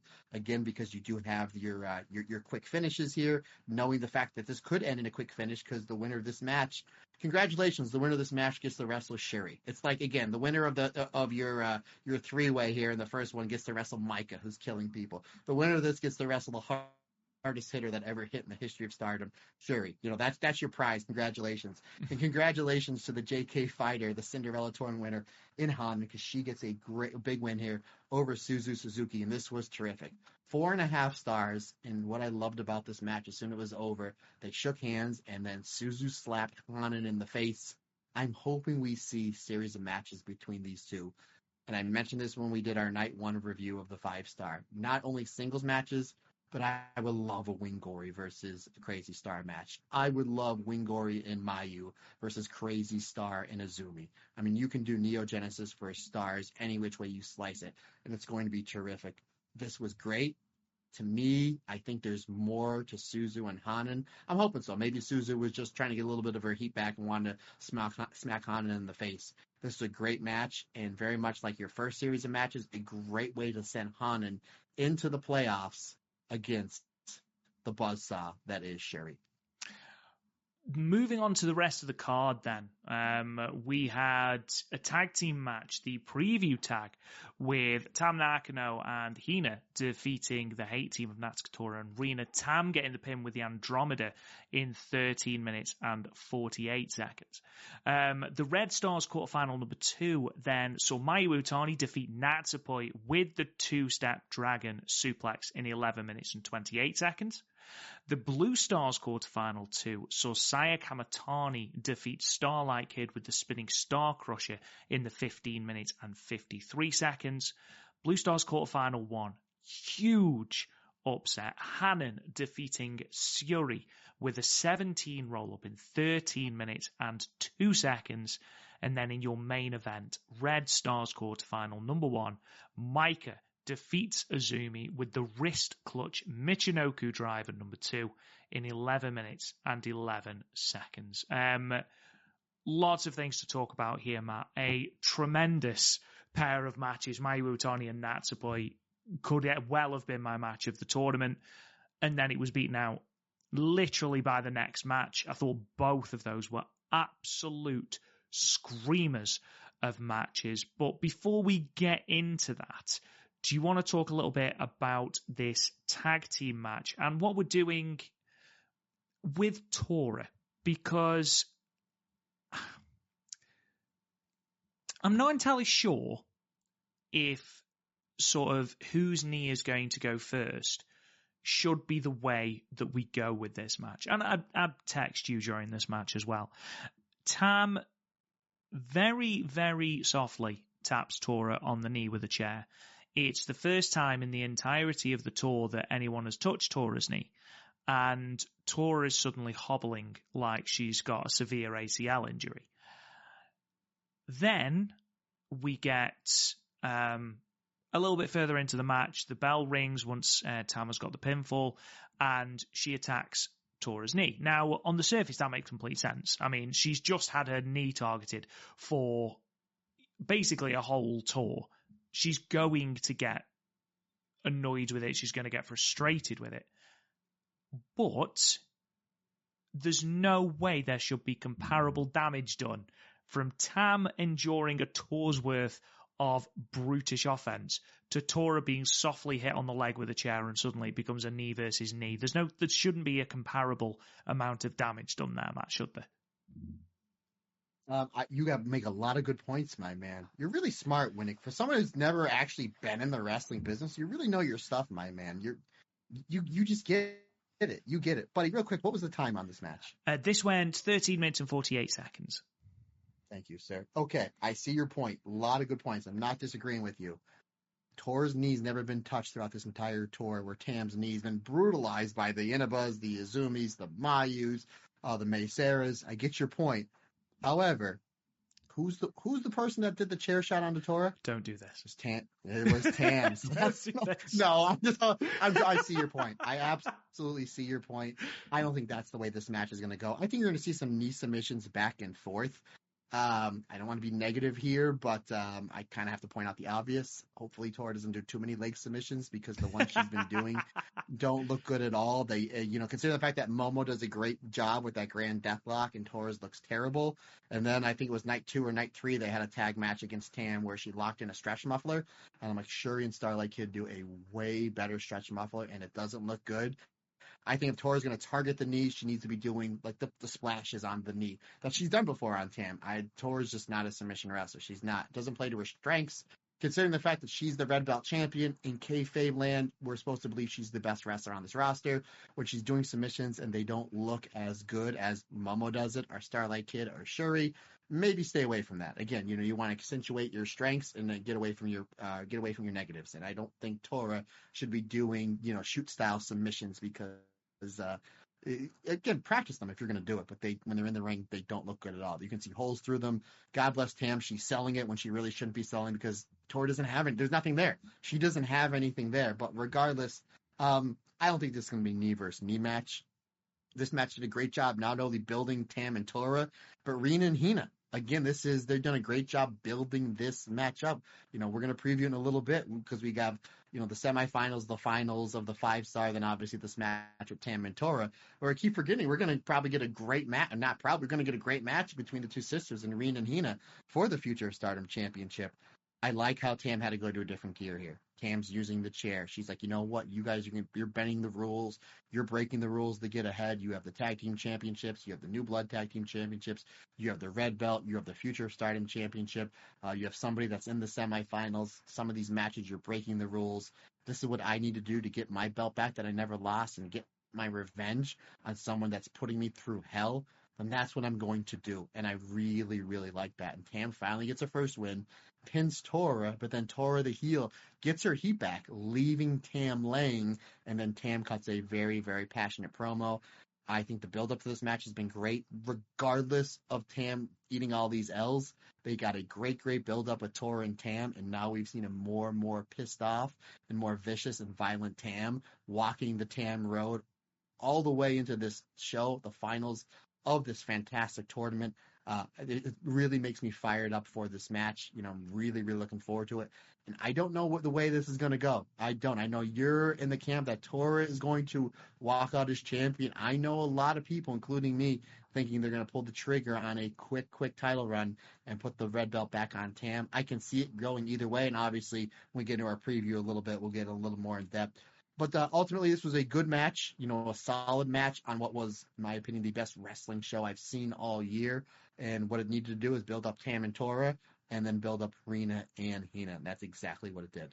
Yeah, these undercard tags, as I mentioned before, have done a tremendous job of building Rina and Hina. And actually, if anything, Tora has felt a bit like a second player in this hate team, because it has been about Rina and Hina. And as I mentioned at the top of the show, I can't remember a build to a Future of Stardom championship as in depth as this Rina and Hina one. And I'd be very, very surprised if Rina is still the champion coming out to the 5-star final. And the only reason I say that, because Rina has done a tremendous job as champion, the only reason I say that is because there's physically nobody else for her to beat. She's beaten everyone. Like, she doesn't need the belt anymore. She's broken records galore with the belt. Hina deserves that belt. And I think she's been built really, really well since she's returned from injury. The pop-up judo throws, I'm just such a huge fan of. I think overall, it's time for Rina to move on. Mayu, Iwatani and Natsupoi was all right. Let's move on. No, this was incredible. Like, there's something... We're so used to seeing beautifully crafted matches from these two. And there was such a raw violence to this match. There really was. There was almost I don't know, it felt untidy, but in the best possible way. It felt like a real fight. I have never seen Natsupoi be as focused as she was here. She was so, like, there was no smile to the crowd, there was no bye poi, there was no hand signals. And when she's locking in those submissions on Mayu's arm, kicking Mayu in the face and doing all these things, there's not a flicker of emotion in her face. And that's quite frightening. And in fact, the only thing more frightening than that is the fact that she's wrestling zombie Mayu, who looks absolutely terrifying when she comes up from getting the pinfall, and her nose is red raw. She's got this red raw chin. And you could tell how much these two women put into this match, because in the space of 11 and a half minutes, the bell sounds to signal the end, and both of them are completely disoriented. Like they have no idea where they are. And it's testament to the obscene amount of bumps that they took, the way that they took them, and the punishment that they doled out. Brilliant match. Match of the tournament up until the next match, which we'll talk about in a minute. So good. And again, another feather in the cap of anyone who is saying that Mayu is a Worker of the Year candidate, because good God, is she. Rob, you hit a lot of things on the head, my man. A few things I'll add, but you forgot to mention the most important thing about this match, which we texted about, is that we had a new look on Mayu for this match. Yes.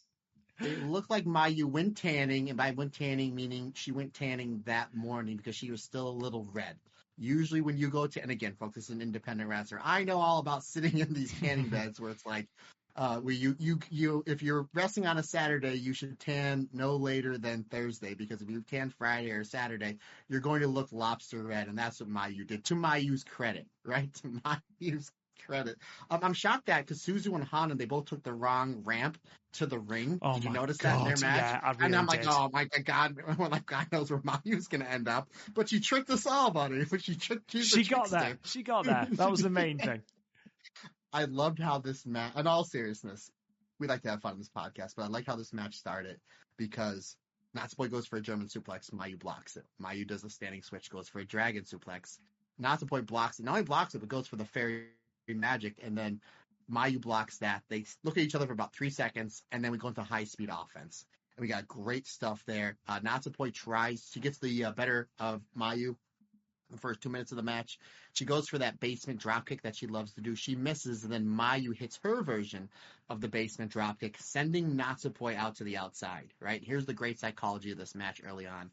Mayu goes for her dive. Now, we just saw Natsupoi miss one of her moves, only for Mayu to hit a very light type move. Mayu then goes for a suicide dive, which she misses, and then Natsupoi hits a move. She hits the top rope suicide, or the top rope dive from the post to the outside. So really cool how you kind of have 50-50 with Poi missing the basement dropkick, Mayu hitting the basement dropkick, Mayu going for a dive, Mayu missing, and then Poi going for a dive. Poi hits it, throws Mayu back in the ring. What's the first thing she does? She hits that basement dropkick. So she goes back to that move. I thought this was great back and forth action. Mayu does that evasion dropkick that I absolutely love. It's when she's in the turnbuckle and her opponent comes running at her. And then Mayu is able to go to the outside. Like she basically is able to go in between the second and third rope and then onto the apron, and then comes back in with the schoolboy. And then when the person rolls over from the schoolboy, Mayu hits that one-legged dropkick. She's done it a million times. The only wrestler I've ever seen counter it was Momo Watanabe. And Momo usually counters it by grabbing Mayu's leg and going to a knee bar. We saw Natsupoi counter this move, but she did it completely different in a way I would never think I would ever see it counter. Mayu goes to the outside, and her head is turned towards Natsupoi, and Natsupoi just stops and hits the spin kick onto Mayu. I'm like, oh my God, that's so genius, because I don't think I've ever seen another wrestler other than Momo counter that, but it was a different counter, just Natsupoi using those quick kicks. I thought that was good. Great stuff. We got Natsupoi challenging her inner Hazuki with some rapid forearms. She tries to go to the top rope to get the Ferial Blink. Mayu blocks it, hits a big superplex, follows it up with a frog splash for a 2 count. We get some great back and forth action, very much like in their 5-star match last year, which was one of my favorite matches of the tournament. Mayu goes for the super kick, but Natsupoi is just a little bit too fast and hits that spin kick, catching Mayu. That might have been where she caught her, in the nose or the mouth, because it looked like her nose was busted open and her lip was busted open, and maybe her chin, which just really, really added to the match. And these two are kind of going back and forth with the roll-ups. We get the Fairy Magic, which I thought was going to be the finish, but Mayu stacks Natsupoi, which I thought that was going to be a finish. Again, credit to the referee here. I'm not sure if it was Daichi or the other gentleman, I forget, but 2.99 Natsupoi kicking out of, and they really built this up to where it looked like Natsupoi was going to be able to pull this out, because she just kept countering everything that Mayu was doing. You know, they're able to hit the German suplex and the Ferial Gift. Excellent stuff here. Mayu goes for the 2-step dragon. Natsupoi goes to roll through, and as she's rolling through, I'm like, this is going to be the finish. She's going to roll this through into the fairy magic and she's going to upset Mayu. But very much, and again, what Stardom does is they reward you for being a long-term fan. Folks, obviously, me and Rob have seen every Stardom match from 2021 until now, and again, a lot of the back catalog. This is the finish they did at last year's 5-star Grand Prix where Mayu goes for the two-step dragon. Natsupoi rolls through, but when she goes to roll through, Mayu just holds her there and then deadlifts her into a German suplex. She did the same spot, deadlift her in the German suplex, and was not done. She holds on the German suplex and is able to convert that into the two-step dragon.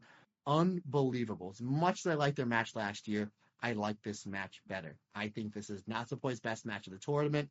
I'd like Mayu and Tam just a little bit more. But I can see your point where a lot of people have this match, their match of the tournament. This was 4 3/4 stars for me. Excellent match, and considering the fact that you're highlighting your IWGP Joshi champion and you're highlighting your Wonder of Stardom champion in this match, even with Natsupoi eating the L here, it makes her look better. It makes the championship look better, even though it's not for the title. Natsupoi gets elevated here in this match. It seems like the high-speed wrestlers in this match, or in this show, not with Natsupoi, Starlight Kid, Azumi, those three wrestlers, like your backbone of the high-speed division the last 4 years, it really seems like that they really, really got highlighted in this match, coming out with L's. Again, a great, great match. We knew it was going to be terrific. These two brothers tore it down. The big question I've got for you now is the Saya Kamatani and Starlight Kid match, was that the best atmosphere from the tournament? Because for me, an already hot crowd was at fever pitch throughout the entirety of this match, Matt. And it felt like a special match. It really, really did. And both these women knocked it out of the damn park, didn't they? I think from a technical aspect, and this is splitting hairs, I think Mayu and Natsupoi was just a little bit better. But I actually, again, I make mentions all the time. Rob, you're a teacher. You understand extra credit. I give you extra credit if you get the crowd that much involved. Mm-hmm. I had this match with Saya and Starlight Kid, 4 3/4 stars. 4 3/4 stars. Again, just a shade below Mayu and Poi. But the fact they had the crowd as molten as they did, and don't get me wrong, Mayu and Poi had them. The whole show did. Again, credit to Stardom putting on that, that Azumi, Tomoka, and May to get the crowd hot, and they were hot for the whole show. But they were so molten hot for this entire match that I had to bump it up to 5 stars. I've seen so many people saying it's their match of the tournament, so many people saying it's the best Stardom match of the year. And again, that's completely up to you. That is, I'm not going to disagree with you. It's up there for me. Don't get me wrong. But this is a match I'm going to have to watch back again. As I was telling Rob, as I was doing my notes, it was going so fast and so furious, and I was on the edge of my seat. Literally the point as I'm writing my notes, I'm not looking at my notebook, and I do my notes old school. I write in a notebook, and I'm looking at the TV, and I look back down. I had one word on one line, another word on another line. I went to go cross a T. The top part of the T is on the top part of the page. It literally looked like a 2-year-old scribbled all over my tablet. Thank God I can read hieroglyphics, or at least my handwriting, where I can understand my notes. But I'm going to have to go back and watch this one. Again, this was right around 4 3/4. You get extra credit if you get the crowd involved. 5 stars for me. Not only was the crowd involved, I texted you as soon as this match started because they started chanting for Starlight Kid. And then there was a very audible Kamatani. Again, maybe it's my new catchphrase. I'm not booing Saya Kamatani. Nobody else was in this match. Are in the crowd until the parts where you needed to boo Kamatani as this match was getting going, and then we went to the outside right from the get-go, right? And we're going chair bowling, we're bringing up their violence. I'm almost positive, Rob, and I know you didn't see this match, from the second Risa Sera Saya Kamatani match and Catch the Wave, I think that match was at the same venue. The reason why I'm almost positive is because Saya and Risa were brawling on that table that was kind of like separated like the lower level to the higher level of that venue, and Saya hits Risa Sera with a Rana off the table. I'm like, ooh, this looks familiar. And I thought they were going to that spot. And I'm like, if they go to that spot, nobody's booing Saya Kamatani here. She just hit a Hurricanrana off the table. My thing was, Starlight Kid needs to do something off this because she needs to establish herself as the big baby face. I mean, because Kamatani's getting majority of the cheers. So I think this was genius, whoever decided this spot. This was so smart. Starlight Kid goes to Kamatani's knee. Kamatani bumps off the table, not bumps, but rolls off the table. And I'm like, well, they're on the table. They have to do something. Starlight Kid goes for the moonsault off the table. I'm like, oh, this is genius. This is going to baby face pop. But they don't do it. Kamatani pushes Starlight Kid into the upper part, like row 5 or 6 or whatever. You don't get the pop, but you get the audible boo because Kamatani took that away from the fans and Starlight Kid. We're going to see something really, really cool here. Kamatani took it away, and she's getting the audible boo. So what does Kamatani do? She pitches Kid back in the ring, and she slows it down. We're getting the old school heel stuff where she's putting Starlight Kid's face in the ropes, and she's, basically eliciting heat and slowing the match down and getting the audible boos, the good boos. And I'm thinking to myself, they have to bring back that moonsault somehow. Either she's going to hit that moonsault off the table or the acai moonsault. They have to bring the moonsault back. And I don't know how they're going to get there, but these two are so good they're going to get there. And I'm already talking about it, so I'm going to jump ahead. So where they bring the moonsault back into the match, it's not in the crowd. It's not off the table. It's in the smartest place to do the moonsault. It's in the ring. Because even if it's going to look cooler if she does the acai moonsault or does the moonsault off the table, in order to get the win, she either gets a 20 count on a count out or she needs to pitch Kamatani back in the ring and pin her. That's going to take more than 3 seconds. As this match is building to a fever pitch, Kid hits the Black Tiger pile driver, hits the moonsault off the top rope in the middle of the ring where it means the most. And I'm like, oh my God, I think this is the finish. And it wasn't. Kamatani kicks out. So I just want to kind of just chain those two things together with the psychology of the moonsault. But I'm going to back up a little. As this match gets going, we're back and forth with cheers between the two. It's literally Maika and Hazuki from about a week or so earlier, where it's like at a point where we don't care who wins. We're having a great time. This is an absolute great match. Starlight Kid goes back to Kamatani's knee, and Kamatani's selling like a baby face, right? And I don't know how she can emote as a heel, getting that move over, teasing, tapping out, and not building sympathy, because she was Saya Kamatani, 2022, 2023, you are feeling bad. You want her to get out. And there were people cheering on Kamatani to get to the ropes. I'm like, now we swung back and we got Kamatani. And there were people chanting for Starlight Kid to get the tap out. And this thing is just building. We get Starlight Kid with the Tiger Suplex. I thought that was the finish. Kamatani kicks out. Kamatani starts building up her offense. She hits the Star Crusher. I thought that was the finish. Starlight Kid kicks out. Kamatani tries to chain the 2 Star Crushers back to back, which we've seen her do a million times before. Starlight Kid gets out. And as she's running off the ropes, I'm like, she's going for the Momo latch. This is how Starlight Kid beat Kamatani in the 5-star 2 years ago. And I'm like, oh my God, they're going to put Starlight Kid over. That's what I'm thinking. Kamatani kicks out at 2.999. Hits the pump kick, hits the kick trio, goes for the Star Crusher. That gets reversed. Black Tiger pile driver, moonsault. Where are we going? I don't know. This is insane. I'm on the edge of my seat. Again, I can't even read my notes. Eventually, though, Saya Kamatani, and again, I've seen every Saya Kamatani and every Starlight Kid match, over the last 3 years, and of course, every Kamatani match more than once. Kamatani goes for the schoolboy suplex that we've seen her use a whole bunch. And I could be wrong. I don't think I am. She actually turned the schoolboy suplex into a Blue Thunder Bomb because she realized how close Starlight Kid was to the ropes. So credit to Kamatani for changing the move mid-move, and credit to Starlight Kid to changing her trajectory of the bump. And the reason why I think she was going for the schoolboy suplex is we don't see Kamatani use the Blue Thunder Bomb that much, but when she went to go pin Starlight Kid, you can see she checked on her to make sure she was okay. So credit to both these great wrestlers to change a big bump, middle bump, to 1, protect themselves so Starlight Kid did not go neck first in the ropes, and 2, just what a great athlete Kamatani is, thinking that she's going to do a bridge bump, but then she does a sit-out bump, and she was very protective of Starlight Kid. Ultimately, that leads into the 360 Tornado Star Crusher, which, to me, partner, she put a little All Japan on that one, because, boy, she dropped Starlight Kid right on the back of her neck. I mean, that might have been the most brutal Star Crusher I've ever seen Kamatani hit. 1, 2, 3, masterpiece of pro wrestling, not only in the ring, building up the moonsault, taking it away. Saya Kamatani, again, brother, I cannot believe this lady. I cannot. She is fantastic. Great tournament, especially these last 3 matches with Hanan, Suzu, and Starlight Kid. I mentioned this before. Starlight Kid versus Starlight Kid versus Saya Kamatani for the Wonder of Stardom Championship back in the summer of 2022 is Starlight Kid's greatest match ever.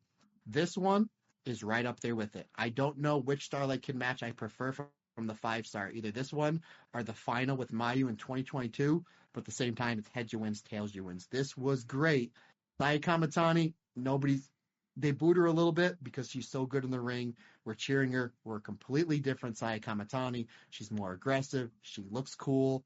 Starlight Kid with the loss. Her and Azumi, probably the two most over wrestlers in this show. And considering the fact that neither of them are moving on, we got 4 great wrestlers moving on, and we have a lot to do with Starlight Kid and Azumi next week after the 5-star. I cannot wait to see what they do with Starlight Kid and Azumi. And Rob Goodwin, for the 100th time in this podcast, I was wrong about Saya Kamatani. She's fantastic. I love the new look. She's cool. She's terrific. Give her all the belts. Fantastic. I was wrong. I'm always wrong. Credit to Mr. Okada for what they were able to do here with Saya Kamatani. Terrific stuff, brother. Again, 5 stars for me.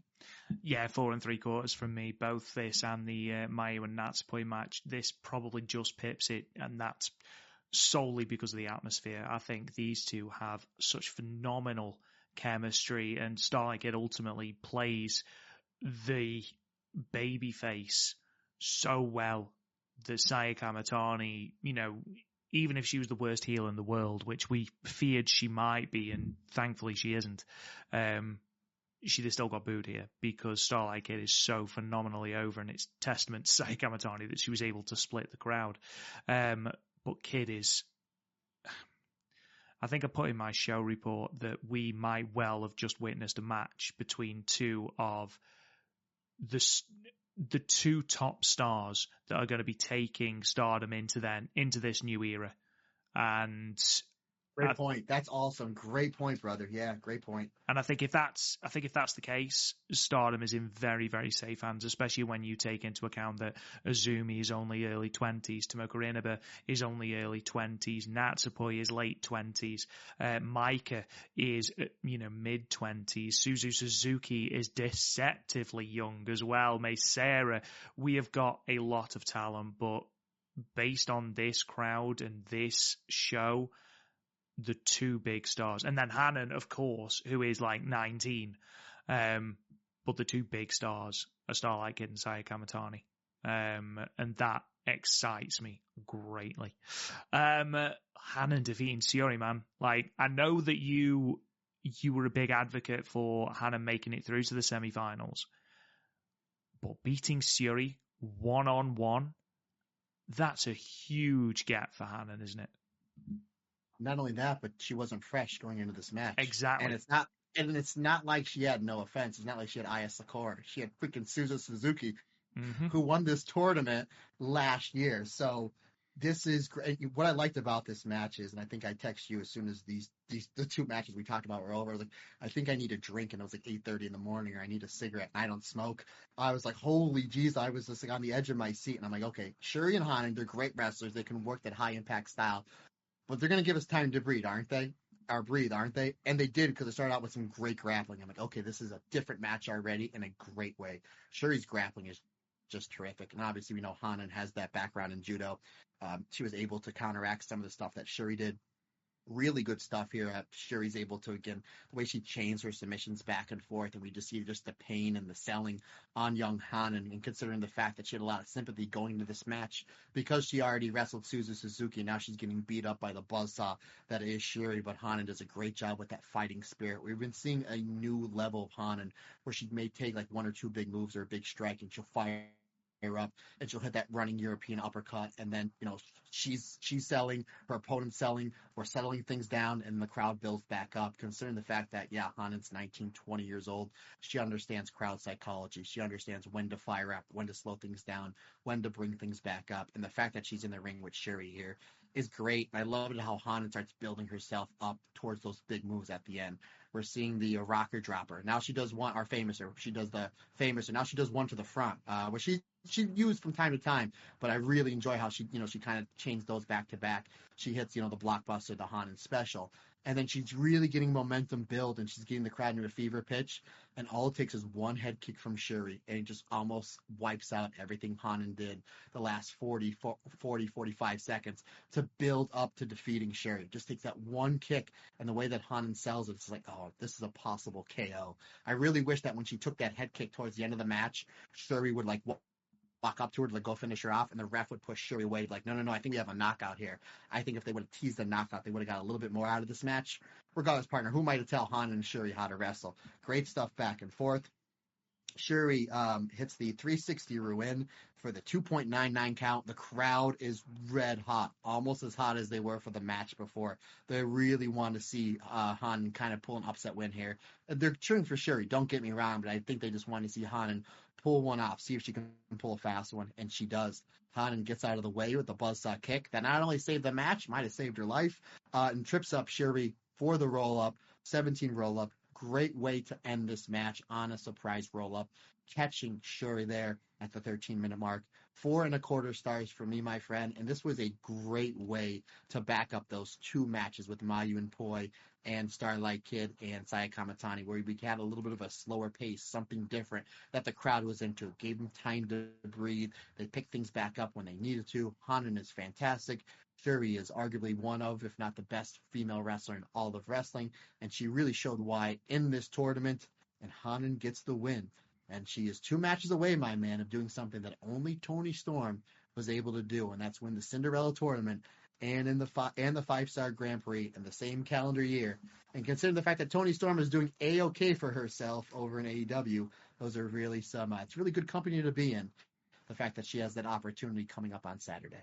Yeah, absolutely. And just moving on a little bit, this is a fantastic match, but Maika and Azumi in the main event, that in itself was a fantastic match, but Maika winning that means that we are guaranteed another person to make 2 finals, to join that very elite club of Utami Hayashishita and Yoko Bito. Because And Mayu, yeah. So we are guaranteed to have Mayu become the first to 3, or Maika will join that club. So that's very exciting as well. But that's not without an absolute war that she had with Azumi. I mean, I can't remember the last time I saw a person kick out of back-to-back Michinoku drivers like Azumi did. And, you know, similar to the Starlight Kid match where I bit on the Momo latch, a bit on so many Azumi sushis, and that's because they've built these roll-ups so well during the tournament that you are like, they could get the win from absolutely anywhere. And again, Maika has been tremendous all the way through this year, and she's getting the flowers she deserves, but the crowd are so behind Azumi during this. They're so behind Azumi, but thankfully, because I was really worried when it became evident that Azumi wasn't winning, I was really worried that the crowd were going to turn on Maika, but thankfully everyone loves Maika, so it was all good.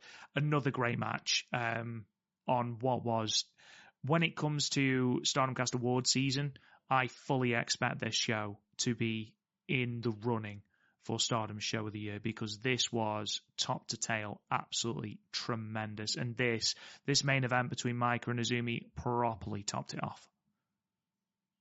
Buddy, and let's rewind the button here, couples. And I think did I feed you wrong information? Mayu's, I know she won the 2018 tournament. Did she make it to the finals and lose? Why am I blanking here? No, she hasn't. No, I was right the first time. You were right.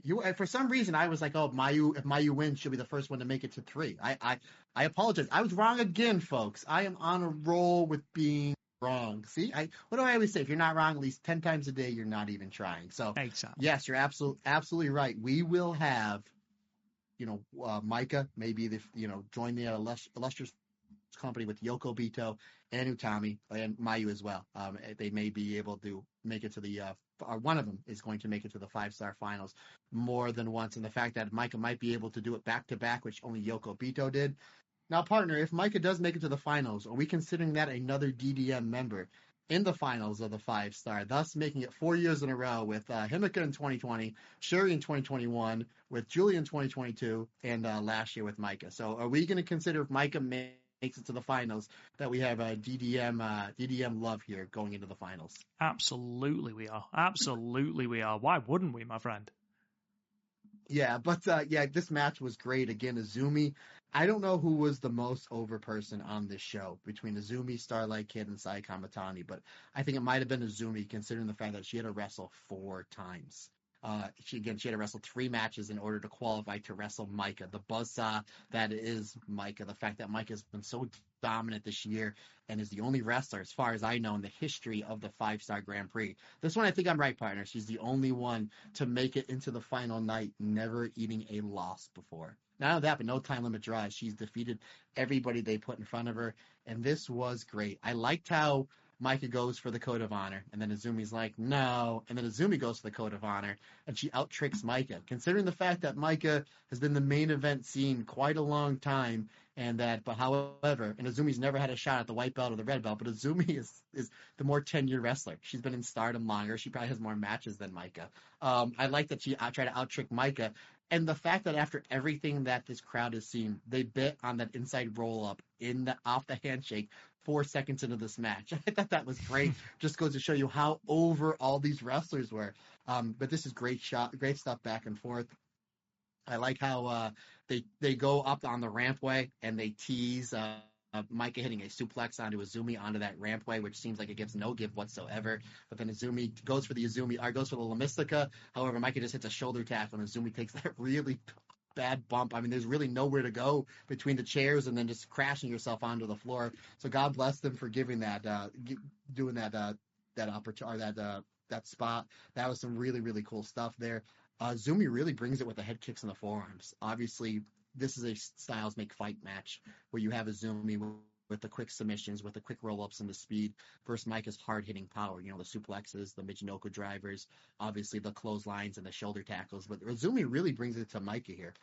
She does that one spot that I absolutely love where she trips up her opponent, and then she spins her opponent around where her head is on the outside, and then Azumi hits the head kick. Azumi then, instead of just doing the double stomp off the apron like she always does, she has to go full psycho here, Rob, because it is, it is the playoffs here, and she has to do a running double stomp off the rampway onto Maika, but does not give Maika a chance to breathe, throws Maika right in the middle of the ring and hits that insane double stomp off the top rope for a 2 count. Excellent stuff there. Azumi then goes to Maika's arm. Again, Maika's arm has been taped up the majority of this tournament. So Azumi does a great job targeting the arm with the kicks, with the La Mystica, with the arm bars. Really, really good stuff there. Eventually, Maika's able to hit the superplex. But then Azumi fighting spirits up with a head kick. She goes for a second head kick, but Maika blocks the head kick and is able to powerbomb Azumi almost out of her shoes. Maika follows it up with a big running lariat and a 360 lariat. She goes for the Anka Atoshi, but Azumi slips out of the Anka Atoshi and hits a hits a Canadian Destroyer. And then she goes for the La Mystica, and then Maika counters the La Mystica, goes back to the Anka Atoshi she tried to do about a minute earlier. Again, I really like it when you're going for one of your big moves, it gets countered, and then you go back to it, because those big moves ultimately try to set up your finisher, which it does here. And then Maika tries to follow up the Anka Atoshi with a Michinoku driver. However, Azumi, ever so cagey, is able to slip out of the Michinoku driver with the La Mystica into the Azumi Sushi for a 2.9 count. A lot of people bid on that. Azumi hits a head kick and then hits the Canadian Destroyer. Maika is able to fire back up, hits not one but 2 Michinoku drivers for 2.9. And I like how that Azumi kicks out of the back-to-back Michinoku drivers. Hits the 1, 2, 2.9. Big pop for Azumi to kick out. Maika then hits another one, and I thought that was the finish. 1, 2, even a bigger pop. And then now they have the crowd at the highest point that they have them in this match. She does the hammerlock Michinoku driver, ending the match. Great match. Great showing from Azumi. Azumi got over like $1 million here, and you're absolutely right. As much as they were cheering for Azumi, nobody was booing Maika. Maika's crazy over. They just wanted to see maybe Azumi do what Hanan did, and that is run the gauntlet in this show to defeat these big main eventers. Again, Hanan defeating a former red belt champion to be able to go to the semifinals. Azumi almost able to defeat a former red belt champion in Maika in the main event. Doesn't happen. Nobody's disappointed. Great show. Great match. Another 4 3/4 stars match for me. in this tournament, my friend. There was a lot of matches that I had at 4.5 and 4 3/4 stars. This was terrific, and I liked how, I don't know if you saw, but again, big credit to Mirror Wrestling, who did a lot of the translation for this. They basically said that Azumi was going to treat Maika after this match. And they showed about 2 hours after the show that the two of them were out drinking. Now that Azumi is 20 years old, which is the legal age to drink alcohol in Japan, where it looked like Azumi was buying all the drinks for Maika. So I really like that. It's like these two just went to a war with each other, and now they're at the local pub slamming beers. So excellent stuff to end, again, in my opinion, the best wrestling show I've seen all year, brother. Tremendous show, top to bottom. And I think as well, the semifinals make sense. You know, you've got Mayu and Maika, which is your marquee match. I mean, you know, just the thought of us having that on a big stage is fantastic. And then we've already seen that Saya Kamatani, as this heel character, works best with someone who is a super babyface. And who is more super babyface in the Blue Stars section than Hanan? I mean, obviously Starlight Kid would have been perfect, but Starlight Kid has already faced Saya Kamatani and been knocked out. So Hanan is the best option for that. I still think that it will be a Saya and Maika final, because that's the thing that makes most sense story-wise. But would I be disappointed if it's a different final, a different iteration? Absolutely not, Matt. No, I mean, it doesn't matter. The way that you slice it with either of these four wrestlers, you're getting history made on Saturday. Mm-hmm. If Maika wins, she'll be illustrious company to go to back-to-back finals and to actually win it. If Mayu wins, she'll be the only wrestler to win the 5-star Grand Prix twice. If Hanan wins or Saya Kamatani wins, they join the company of Mayu, Julia. I think it's only Mayu and Julia that have won this Cinderella, or Tony Storm. Yeah, Tony did it the same year. I knew there was somebody I was missing. They will become one of only 4 wrestlers to win the Cinderella tournament and the 5-star Grand Prix. Obviously, if Hanan wins, she'll be the only one to do it in the same year and be the youngest wrestler to do it. So either way that you slice it between these 4 wrestlers, we're getting history made here. I agree. I had Maika and Saya as my overall final, with Maika getting the win. That is still my prediction. I think Maika is going to defeat Kamatani in the finals, which, again, not only does that make Maika going to the finals back-to-back, but if she wins, she'll do something that nobody else will be able to do, or that they can only tie, because Maika will be the only wrestler to go through this entire tournament undefeated, which I like. You know, if Maika is the best wrestler in this company, she should be going through this tournament pretty much undefeated, which I have no problem with. It's a great way to build Maika back up if that's the way they go. If they pull the trigger and go with Kamatani, that's fine. I got no problem with that. Obviously, if Mayu wins the tournament, I have no issues with that. I don't know if Hanan's there yet. I'm obviously not going to sour on it, but I think Hanan, if we're betting, I think her odds are probably the furthest to win this tournament. I don't think she needs it just yet. She just won the Cinderella. Are we going to put the rocket back on Hanan just a few months after to win the 5-star? Not just yet. I don't think so. And I think, plus, yeah, the story is there with Maika and Saya Kamatani. Regardless, buddy, what we are getting on the semifinals, and I made mention of this before, I'm going to make it mention again. We're 8 months into this year as far as female wrestlers of the year. I know a lot of people have sorry there, and I completely understand that. Maika and Mayu are my top 2. To be honest with you, other than Ospreay and Danielson, there's no other better wrestlers I've seen in all of wrestling than Maika and Mayu. And the fact that what Mayu's been able to do with the New Japan Women's Championship, again, considering the fact that New Japan has not helped them out at all, but the quality matches she's been able to have with that belt over the last year plus has been phenomenal. What Maika was able to do at the World of Stardom Championship has been fantastic. Even though the run didn't go nowhere near as long as anybody wanted to be, she's had one of the best runs with that belt.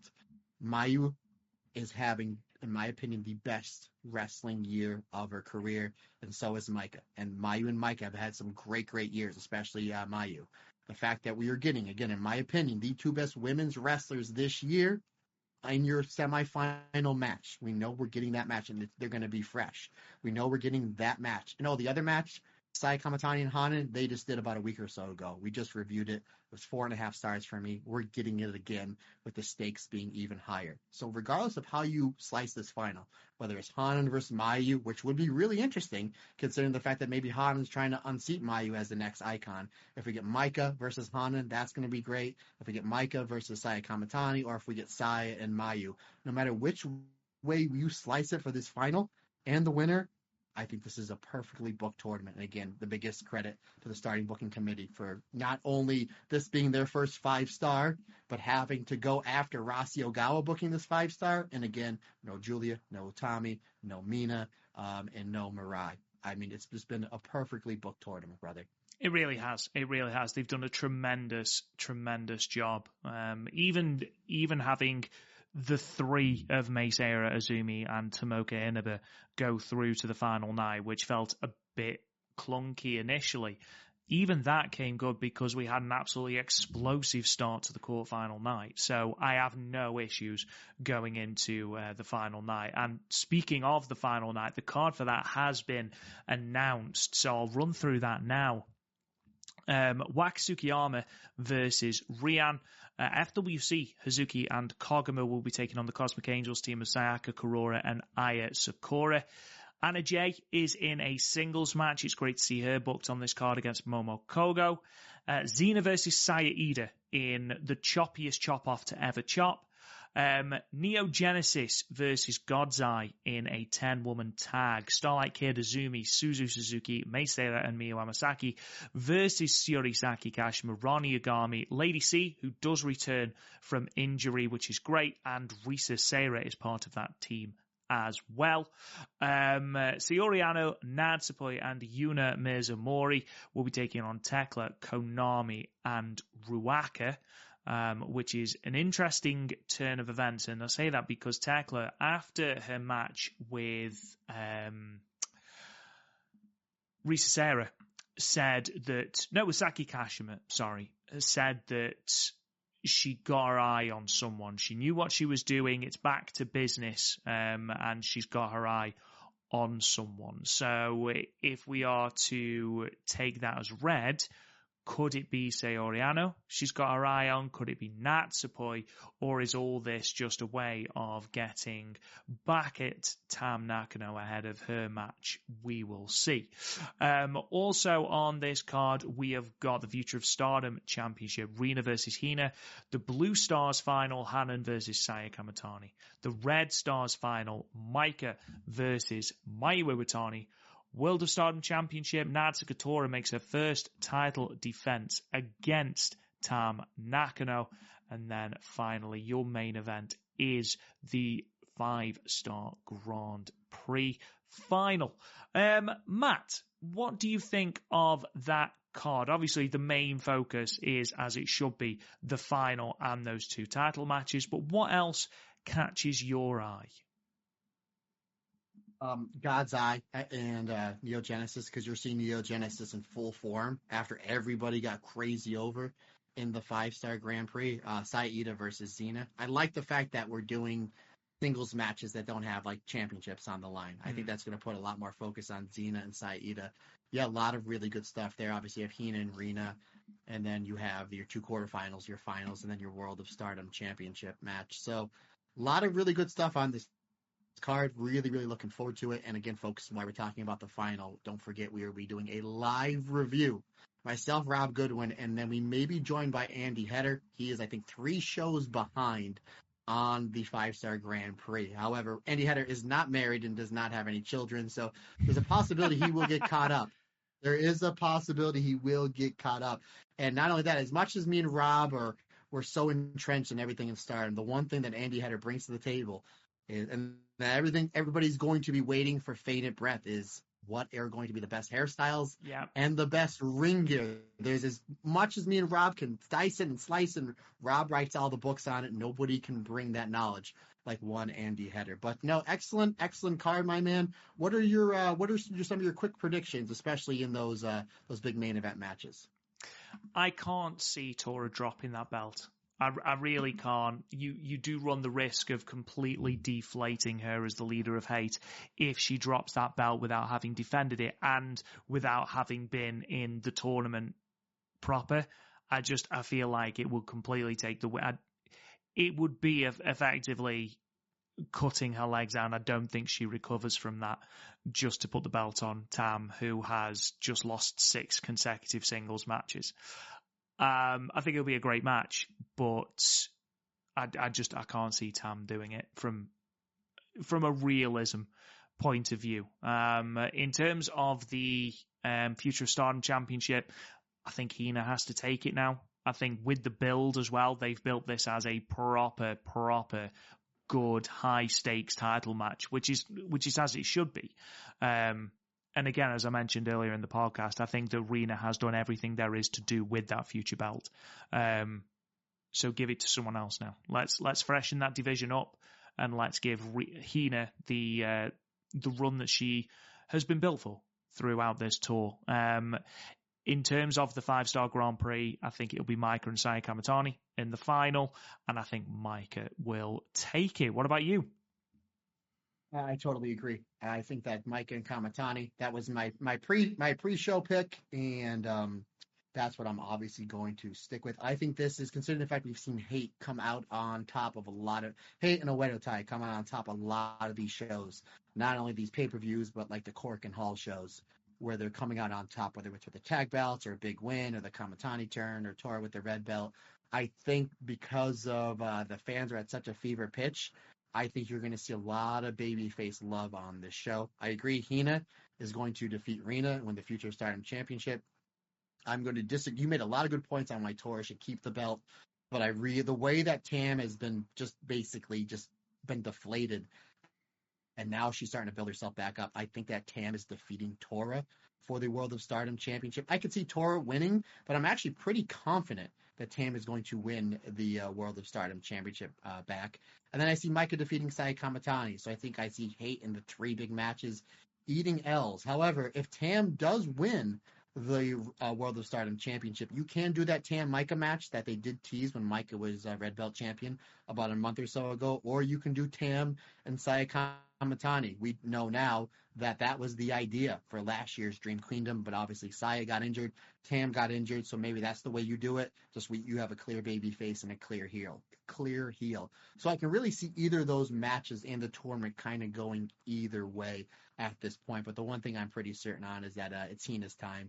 And it's time for get Rina kind of out of that division, maybe bump her up into the high-speed division. Would love to see some Rina versus May Sera matches. But regardless, my man, I'm super excited to watch it. I'm super excited for me, you, and hopefully Andy Header to tag in. We never did, or no, I think we did one with Karen Peterson as I think when we reviewed All-Star Grand Queendom last year, but really excited to have Andy on if he can get caught up. I have full confidence that he will, but always a pleasure doing these podcasts with you, especially the live ones, especially when we get the comments, my man. So excellent stuff, buddy. I'm super excited for it, but I'm just wondering if you're super excited for the brand new standings.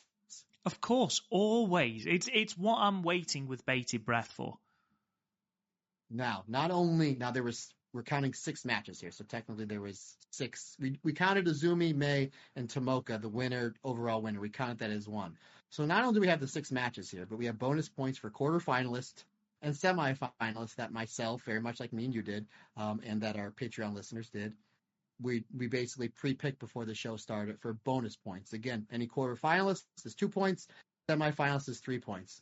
Going into the show, Rob Goodwin, Amber 48, Matt Turner 47. 6 matches. Amber went 50%. She got 3 right. I went 6 for 6, buddy. Did you really? The final night. Now I finally get my first lead of this tournament. Buddy, we are not done. Because Amber got 4 quarterfinalists right, where I got 5. So now I'm ramping up the points. Semifinalists, Amber had 2. I had 3. My semifinalists, I had Saya versus Hanan. That's right. I had Maika versus Tam. So I got 3 out of 4 right. Not only did I take the lead, Rob Goodwin, 65-72. I have the lead. And considering the fact that I have 3 out of my 4 finalists, and me and Amber both have Maika as our overall winner. So mathematically, I'm almost positive that I have won this tournament between me and my wife. And I texted you earlier today that I was taking Amber out for breakfast because I had to. Because as soon as the show was over, I was going to anyway. I told her let's go out for breakfast after the show. As soon as the show was over, I came upstairs. She was getting ready, and I had a smile on my face. And she's like, she already knew. She's like, tell me, am I getting an expensive breakfast? And I was like, oh, not only did I take the lead, I dominated you in the bonus points. So Rob, I trailed very much like Tam Nakano. I trailed this entire tournament only for the last second to make my comeback. And I'm almost positive, very much like Tam Nakano, I'm going to be holding up my hand at the end of the show on Saturday. That's quite impressive. I'm looking forward to seeing if you can, if that does happen. I kind of hope that everything goes wrong just to see how Amber reacts. But that aside, and obviously all of us are wishing you the absolute best of luck, Matt, as I'm sure you're aware. Very, very quickly, because I am acutely aware that we've somehow managed to go 3 hours and 45 minutes again. I think it's time for Io and Kairi watch, but I'd like you to do it on the clock. So if we can get that countdown clock in, again, editor Rob. Matt, it's time for a quick Io and Kairi watch. Io Shirai and Kairi taking on Zoe Stark and Shayna Baszler. Sonya Deville outside. Basically, low bridges Io. Early on in the match, we get some heat on Io. Io makes the hot tag to Kairi. Kairi comes in with two cutlasses, which they do not name the gnome. They do not know the name of the move. It's called the Cutlass, Corey Graves. You're making seven figures. Get to know it. We get some great back and forth action. Zelina Vega jumps Sonya Deville on the outside. I guess they have heat from a previous match. That opens up the door for Io to hit over the moonsault to Shayna Baszler on the outside. At the same time, Kairi hits the insane elbow onto Zoe Stark in the middle of the ring. 1, 2, 3, the Sky Pirates, former World of Stardom champions Io and Kairi, get the win. And folks, they are crazy insane over. Darren Chatton, thank you very much for the time cues on this show. Boom. Look at that. Incredible stuff. Ladies and gentlemen, that brings us to an end of another mammoth podcast episode. We will be back on Saturday live streaming our review of the 5-star Grand Prix final. Check out our socials in the coming hours for times and things like that. In the meantime, thank you so much for joining us on this podcast. We really couldn't do this without you. Subscribe to the podcast wherever you get your podcasts. You can leave us a 5-star review and a comment if you think we've deserved it. It helps us be exposed to a few more people and helps us spread that good old Joshi word around the world as well. You can check out the website www.thestardomcast.com, where we've just opened a brand new forum where you can have all your say on the world of Stardom and of Marigold, on all the news and all of the shows. You can find us on social media at the Stardomcast. Don't forget to subscribe to Patreon, www.patreon.com/theStardomcast, where you can get all of these episodes early and ad-free for as little as $1 a month. You can talk to me on Twitter at RealRobGoodwin. Matt Turner, sign us off, good sir. Folks, questions, comments, suggestions, let me know what your favorite 5-star match is. Matt Turner OF on the Instagram and or the Twitter is the best and easiest way to get a hold of me. The email address, if you want to shoot me an email, is thestardomcast22@gmail.com. Folks, that's going to wrap it up for another mammoth episode. We greatly appreciate your support. Can't do without you. We hope to see you all on Saturday as we wrap up this amazing 5-star Grand Prix. Because like I always say, it's just not my podcast. It's our podcast. Because we're all together. And everyone's different. Everyone's special.